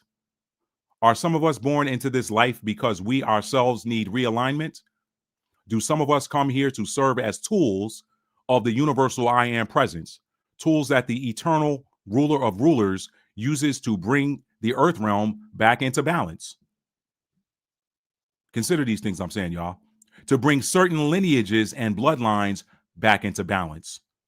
I believe that we can find out if it's us that is being rebalanced and aligned, or y'all, I'm sorry. I'm trying to go without them, but let me just put them on because I can't increase the size of this font. Let me start over. When we revisit the foundational scripture of this evening's knowledge share, What if a major purpose of the universe's plan for us in being born is to bring us back into alignment? Are some of us born into this life because we ourselves need realignment? Do some of us come here to serve as tools of the universal I am presence, tools that the eternal ruler of rulers uses to bring the earth realm back into balance, to bring certain lineages and bloodlines back into balance? I believe that we can find out if it's us that is being rebalanced and aligned, or if we are the tool for balance and alignment by running your date of birth through a karmic calculator. And I'll put a link in the description box or in the comments below. I might put it in the screen today, but I'm not going to put my date of birth in there. I'll pull a random one out of the air just to see, or maybe I'll pull it. Maybe I'll pop in there the birth date of, I don't know, maybe somebody I know or something. I don't know. Anyway, I'll just show you where it is, and you can go and put your own birth date in there. That way everybody ain't up in your business. But the way that this and one of my homegirls put me onto this, the way this karmic calculator works is you put your date of birth in there and you hit the calculate button or whatever, and then it runs that background program, and it can tell you based on your date of birth if you came here to clear any karma or if you didn't come here to clear any karma. Now the dates, I mean the birth dates that I've run, they've been spot on. They've been spot on. Okay. So, yeah, by running your date of birth through a karmic calculator, and I'll put that link in the comments or the description box at the end of this video. If the output is clear, then it is very likely that you came here to serve as a tool of the Most High. If your output shows karma, then you are here to be brought back into right alignment.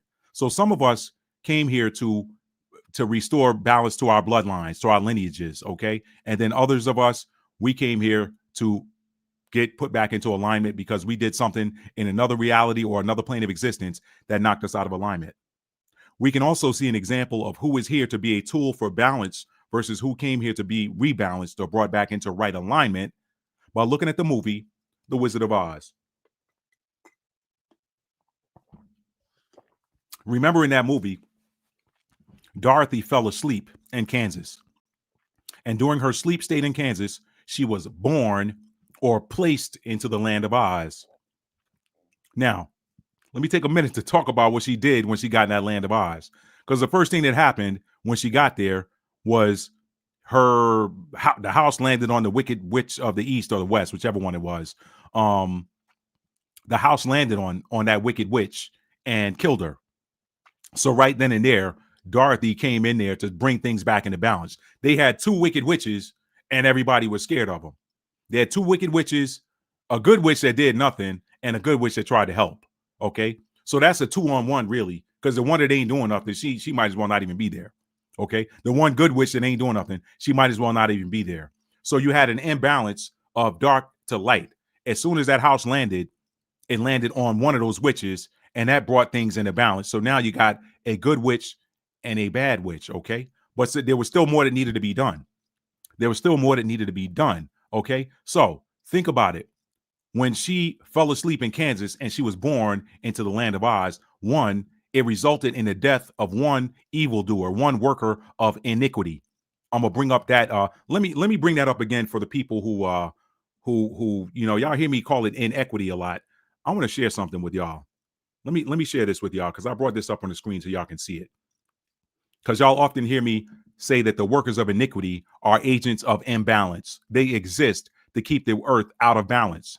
They exist. The universe itself is balanced. The universe is at zero energy. That's that God particle minus plus a plus and a minus added together to bring balance. But the workers of iniquity, they want things out of balance. They want an extra amount of plus energy or an extra amount of minus energy.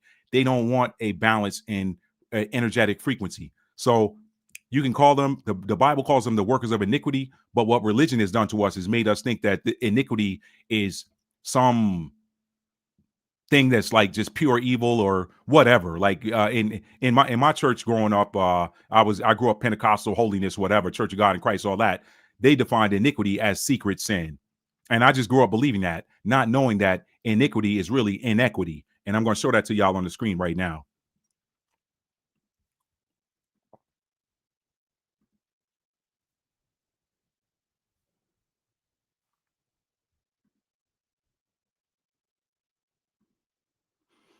Okay.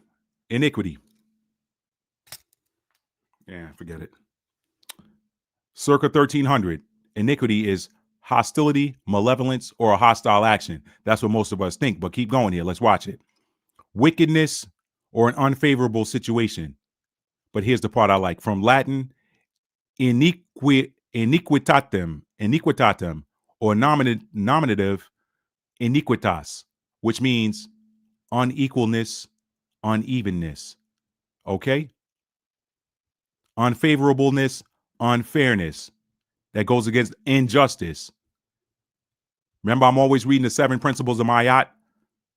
I'm reading the 7 principles of Mayat. What those 7 principles are. This is anti-Mayat energy right here. Unfavorableness, unfairness, injustice. Taking somebody's land and lying and saying that you're the original people. Yeah, I'm talking to y'all again. Y'all time almost up. This is a noun of quality from iniquous, meaning unjust, unequal, slanting, or steep, okay? Which is from in, meaning not, and aquas, or just equal, not equal, uneven, unbalanced. So the workers of iniquity are the agents of imbalance. The agents of imbalance. Okay? All right? She said it's 44K people in Black Alpha Network chat right now, and it's only 12 here. That's out of balance to me, but it does say broad is the gate and narrow is the way. You right on. You spot on there, fair use. You are spot on. You are spot on. We'll talk about that. We'll talk about that. So, the agents of iniquity. So now these things are brought back in balance. But what else happened with Dorothy while she was there? While she was there, she did work that brought some other things back into balance. That lion and that scarecrow and that 10 man, they were the nice guys back from Kansas who were being mistreated by certain individuals in that neighborhood. One of them was the exact persona of the wicked witch who harassed Dorothy for the majority of the time that she was in Oz. Okay? All right? So, what Dorothy did was she helped those 3 to gain what they didn't have on the other side. Remember, the scarecrow said, if I only had a brain, right? What he was really saying was, if I only had a third eye that allowed me to perceive. The 10 man, if I only had a heart, his heart chakra was blocked.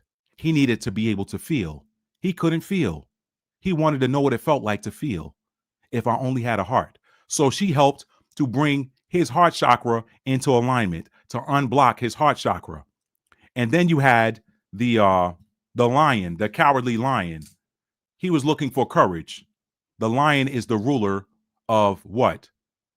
The lion, or Leo, rules over the 5th house. The 5th house is ruled by the sun, linking back to the solar plexus chakra. Confidence, courage, that comes from that solar plexus. So the lion, Leo, the 5th house, the solar plexus, he was there. Dorothy ended up being a quote unquote earth angel, or she was an ambassador of the Most High. And see, here's what happens. Here's what I want y'all to understand about that. Okay. Talking about being a tool for balance versus, clearing your own karma, whatever. That you had both of those contrasts in that movie, The Wizard of Oz. That wicked witch, she had a karmic debt that she had to pay in order to be brought back into balance. So eventually, by the end of the movie, the biggest witch of them all, she gets the water thrown on her. What is water? Water is spirit. She gets hit with the Holy Spirit. That water purifies, it cleanses. Water purifies and cleanses. So the water hit the wicked witch and she melted. In going through these different trials and tribulations, what the lion found out was that he actually did have a solar plexus chakra. He just needed to unblock it. When the time came for him to stand up for Dorothy, he forgot about himself. And that was when he realized he needed courage to help his friend. He needed courage to help his friend because she was helping everybody else. And now she's in trouble and somebody's got to help her. Well, doggone it, I'm going to activate my inner lion. I'm going to unblock my solar plexus chakra so I got the courage to help her. If I don't help her, she ain't going to make it. The Tin Man blocked heart chakra he couldn't feel. Empathy became his reward by means of his unblocking his heart chakra. He already realized that he could feel. He loved Dorothy. He found out, hey, you know what? I actually do have love in my heart. Some of us show up in other people's lives that show them that. I got a friend, I ain't gonna name her, but she tells me all the time. She said, you know what? I will forever be grateful for people in my life that have Cancer Moon energy. She said, you have shown me how to feel. I didn't know how to feel before. I didn't know. She said, in dealing with you, I realized that there's a heart in there. I actually can feel people's emotions. Some people show up in our lives to help us unblock chakras that we need unblocked to better ourselves. Okay? And the scarecrow that didn't think he had a brain, he found out he had the ability to perceive and the ability to know. He wasn't as they tried to play him off as stupid, but he realized he was intelligent. Okay. He was intelligent. That is a product of wisdom. We talk about wisdom. Wisdom is a feminine energy. It's a product of that third eye chakra. And Dorothy, I'm going to show you how balance looks. Dorothy, there was three of them, not counting the dog. Okay. You can count the dog if you want, Toto, but there were three of them. But Dorothy represented balance across all of the chakras. And what did the good witch give her when she showed up? She took those red slippers off of the witch that got killed by the house landing on her, which they never belonged to her anyway. That was representative of that root, that thing that makes people feel safe and secure, being taken away from evil, being snatched away from the evil one and placed upon the feet of the good one, the righteous one. So now by her receiving these red slippers, what we don't see and what we don't realize is that gave her that root chakra, powerful root chakra energy. Why? Because she needed to feel safe and secure. A tree with no roots is going to fall over and die. Those ruby red slippers represented safety, security, the safety and security that comes from being rooted and grounded, that root chakra energy. So she had on red slippers, and the rest is history. Red and yellow. The yellow was the lion who needed to have courage, or the solar plexus. So you had the presence of two very prominent masculine energies, and then the scarecrow needed that third eye chakra, feminine, and the Tin Man needed that heart chakra, feminine. So you had two masculine energies and two feminine energies present. Even though there was three of them, you had a balance of energy now. And they went through, that gave them the ability to do everything they needed to do. Now watch this. When all was said and done, and they were done with their work, and the wicked witch died in Oz, and now there's no more wicked witches. The sister died when the house landed on her. And then the other witch died when that water landed on her and cooled off that heat and washed her clean. What happens? Dorothy's work is done. She ends up saying, I wish I were back home or whatever, and clicking them heels together. Okay. The darn wizard, he gone. Now here's what's funny. You are who you are wherever you go. Dorothy was that one that stood up for righteousness in Kansas. She stood up. So because she stood up for righteousness in Kansas, God put her to sleep in Kansas and sent her to Oz. Hey, she's chosen. She's anointed. I got some more work for her to do. I know she's going to come through because she always comes through. She stands up for others. Feminine energy, the return of the divine feminine. We didn't see that either. That was encoded in that movie. The return of the divine feminine to restore balance. Watch what happens when she clicked her heels 3 times and left Oz and then woke up back in Kansas. That same woman who was always mean to her in the beginning of the movie, that was riding the bicycle. Go back and watch the movie. The same woman that was riding the bicycle in the beginning of the movie in Kansas, who was always mean to everybody. She's mean to the 3 guys. She's mean to Dorothy, mean to Toto, mean to the dog. When Dorothy came back, she was looking for that same woman to be mean, and she was nice to her. Why? Because the work that Dorothy did in another realm fixed the realm that she was in. So y'all start paying attention to your dreams. You ain't dreaming just a dream. You're dreaming to either get information that's going to help you on this side, or you're dreaming in order to fix something that is broken in another realm, because when you fix it in that other realm, it's going to fix it everywhere. That's powerful, y'all. That's powerful. That is powerful. That same wicked witch, when Dorothy dealt with that energy, when the Most High sent Dorothy there to deal with that energy and to help these guys realize that they had the things that they didn't have, when she showed up back in Kansas, those 3 guys' lives were changed. It took a storm to come in Kansas that knocked everything loose. That's that tower card in the tarot. That's that divine intervention. That's perhaps that 3-eye Atlas blast or whatever's coming behind 3-eye Atlas, after 3-eye Atlas. 3-eye Atlas could be that mothership that's gathering. We don't know. We don't know. I'm just speculating. I ain't afraid to be wrong. I never have been. Okay? But when she came back to Kansas, everything was healed and restored. That's for somebody. That's for somebody. That same wicked witch was nice. Them same 3 guys, no gut, brain acting stupid, and no heart. They all were healed and had all of that stuff fixed as a result of the work that Dorothy did in another realm. Y'all are multidimensional and you don't even know it. Okay? All right? So maybe all of the above will help us to look at our dreams now through a different lens. Either we are correcting something in another realm or receiving messages from that realm that are showing us things about the waking realm that we exist in, or what I like to call the computer program that is running in the foreground. And I'll use that to segue to my book, my Twin Flames book, Twin Flames, Understanding and Solving the Problem of the Avoidant, Dismissive Divine Masculine. Available for 25% off now through Cyber Monday. Okay, so get it while you can for 25% off. But I want to talk about that in this context. One of the purposes for which Twin Flames awaken, and this is what this is in the book. This is from the book. Okay, so I'm giving y'all a sneak preview. One of the purposes for which Twin Flames awaken and activate is to serve as living examples of divine, harmonious, balanced relationships. Because we're still talking about relationships. God's perfect design for relationships, illustrated by simple math. One of the purposes for which Twin Flames awaken and activate is to serve as living examples of divine, harmonious, balanced relationships, which is a reflection of the heavenly bodies above us. I talked about that, which is also why the recalibration that individuals and twin flame connections go through is oftentimes so incredibly intense.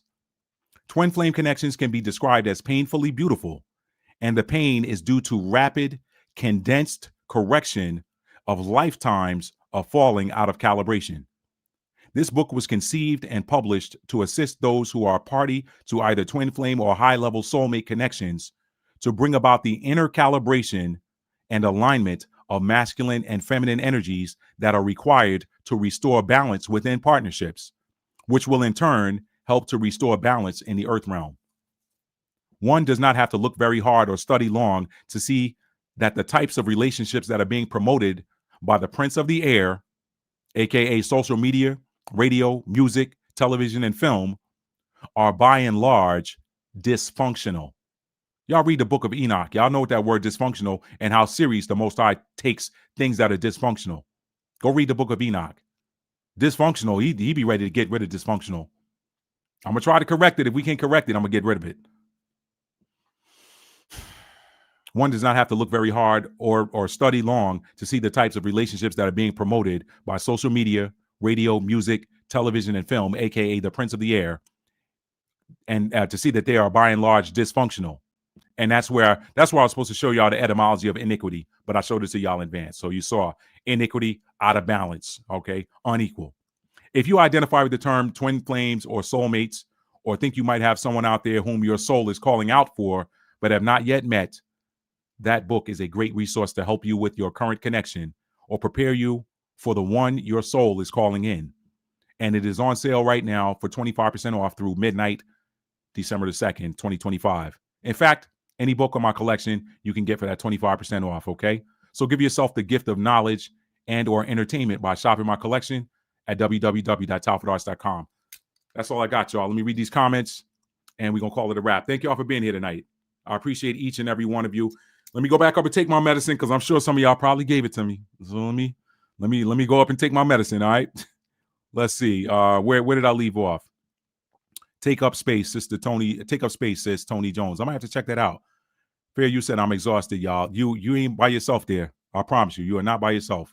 Okay, B said I agree. I'm super happy we fasted yesterday and stood as a collective. Our ancestors are pleased. We're firming up our coronation. Hello, Mad High fan. What's up, Allie? Thank you for being here.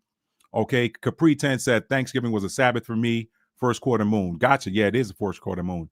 Said don't want no hate in my heart, not over no doctrine. Hezekiah, To each his own. They can eat chitlings and pig's feet. I don't care. I think people just trying to share and connect and reconnect. We're learning. That's true, fair use. And there's another word that a friend of mine uses for chitlings or chitterlings or chitlins. They take the C, they drop the C and add an S. Y'all put it where it goes. Exhortation. Yes, indeed. Apply the rules or pull out the boxing ring. That is correct. That's correct. They be trying to woke shame people like fruit shaming. It's ridiculous and highly ineffective. That's true. Ephod, the Urim and Thummim, and the Kelly bag are missing from us. That is very correct. That is very correct, fair use. She said, so it's like the afferent I was studying earlier about Elisha catching Elijah's mantle. Yep. Yet you have holier than thou people speaking against divination and crystals. Absolutely. Absolutely, Bernadette. They use the Urim and Thummim to verify the Israelite lineage. For those, I read that one. That's a good ad there, fair use. So, for those who had insufficient records after they put everyone out after the rebuilding of the temple walls. That is very true. For lack of a better description in my mind, could it have been like a crystal ball? Oh, yeah, we did that one already. Scared of our divine tools. Exactly. They made us scared of them. That's what I mean. They listen. The dark side is afraid for you to use your voice, so they try to make you afraid to use your voice. They're afraid of you using your tools, so they make you afraid of using those tools. Just like burning incense. Exactly. Driving spirits out. You can go read the book of what is it? Bell and the Dragon. I think it's Bell and the Dragon in the Apocrypha.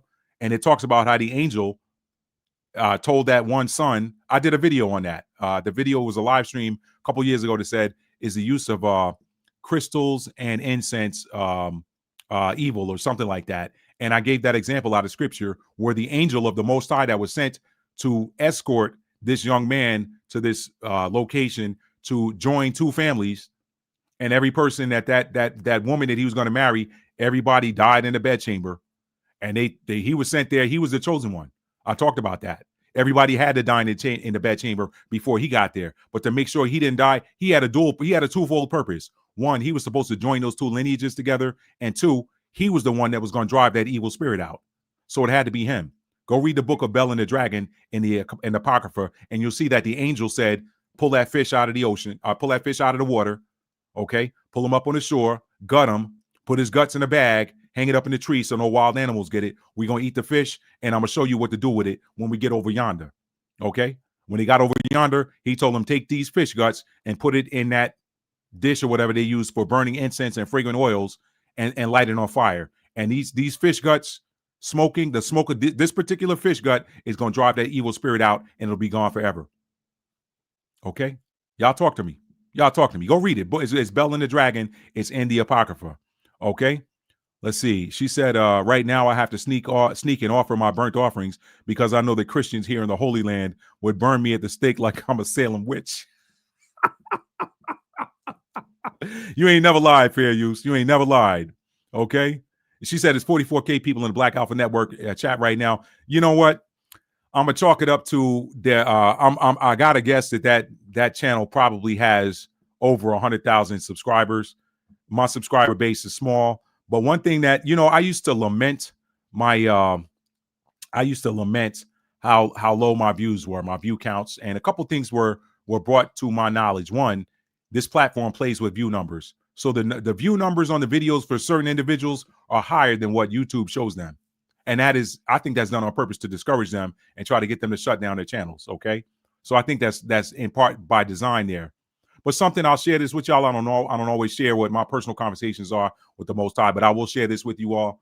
The Most High told me, he said, listen, you ain't here for numbers.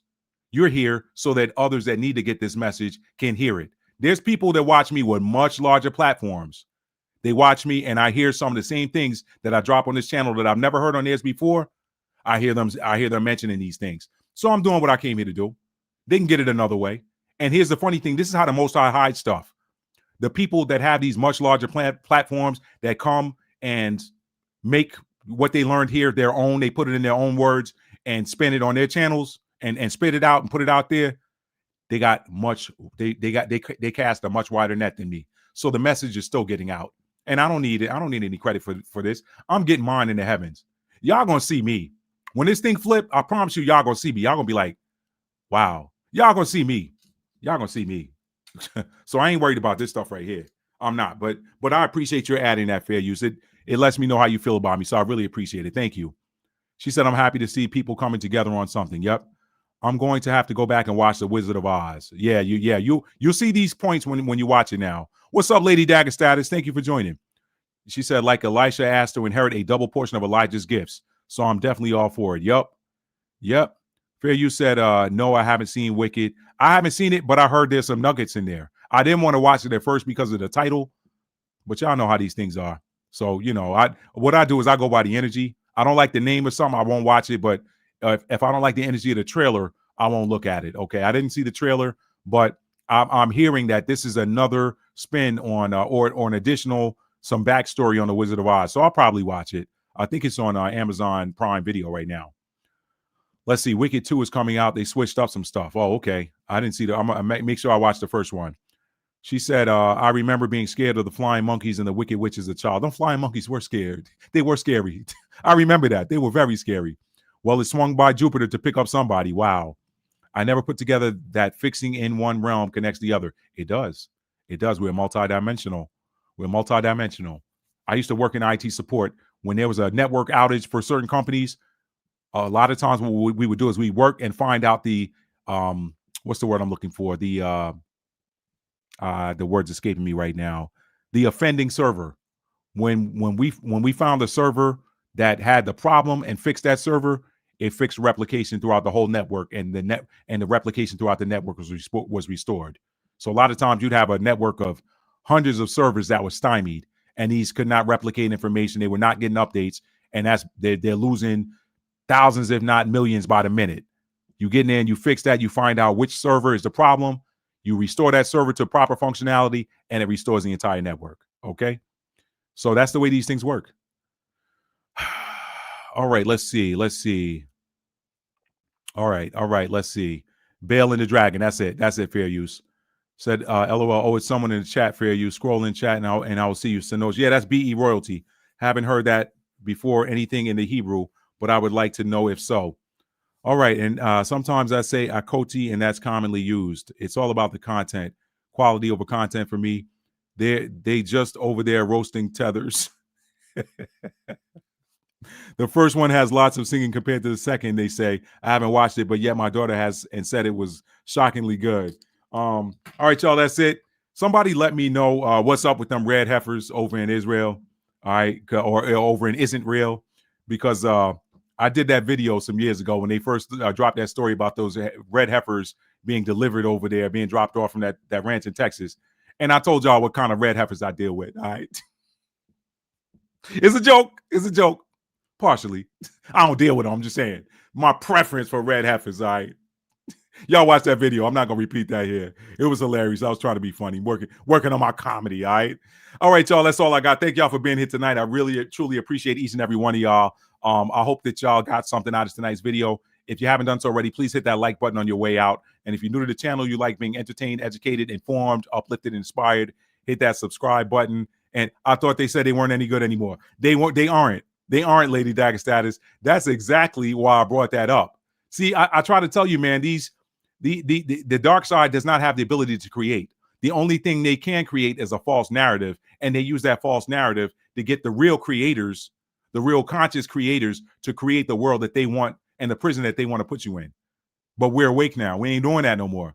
We realize that y'all ain't got no real creation power. So all we got to do is look at your narrative and understanding the old church phrase that says the devil's a lie. Anytime the devil tell you what he going to do, just expect the opposite. That's how you flex your power. If you don't do nothing else, listen to what the devil tells you he's going to do, and then just say, okay, well, the opposite must be true. The opposite must be true. All right. My book, From Fear to Faith, the Survivor Story. People ask me, they say, yo, man, they diagnosed you with a deadly form of the C word, deadly form of cancer, whatever. Were you ever scared? I said, no. I said, I was scared of letting somebody scare me into doing what they wanted me to do. Now, that ain't for everybody, but I'm telling you my story. Matt, why were you not scared? Well, because the scripture, God's word cannot lie. His promises said, if you honor your mother and father, your days will be long in the land that God gave us. Okay.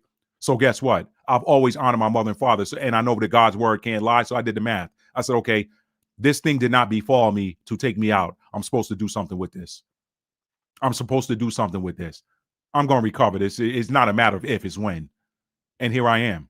Here I am. That was 2011. Here I am in 2025 going on 26. Okay? So that's for somebody. Whenever the devil tell you what he going to do to you, just know the opposite to be true. If the devil say he going to take you out, just know that you're going to live. All right? That's it. That's it, y'all. That's it. I thank y'all for being here. Listen, tell somebody you love them and mean it. How do you mean it? You have to show it. Love is a verb. It's a noun as well. But when you focus on the verb form, the noun form always takes care of itself. And last but not least, you will never arrive at your destiny unless you're operating in the energy of authenticity.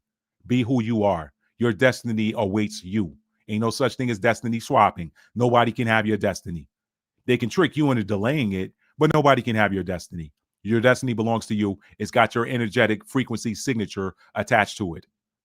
But it's looking for you. You're not looking for your destiny. Your destiny is really looking for you. And the only way it's going to find you is by your operating in the authenticity, the energy of authenticity. So be authentic. That's all I got, man. I love y'all. Happy Sabbath. Shabbat Shalom. And y'all be well. Peace, family. Thank y'all for being here. Peace.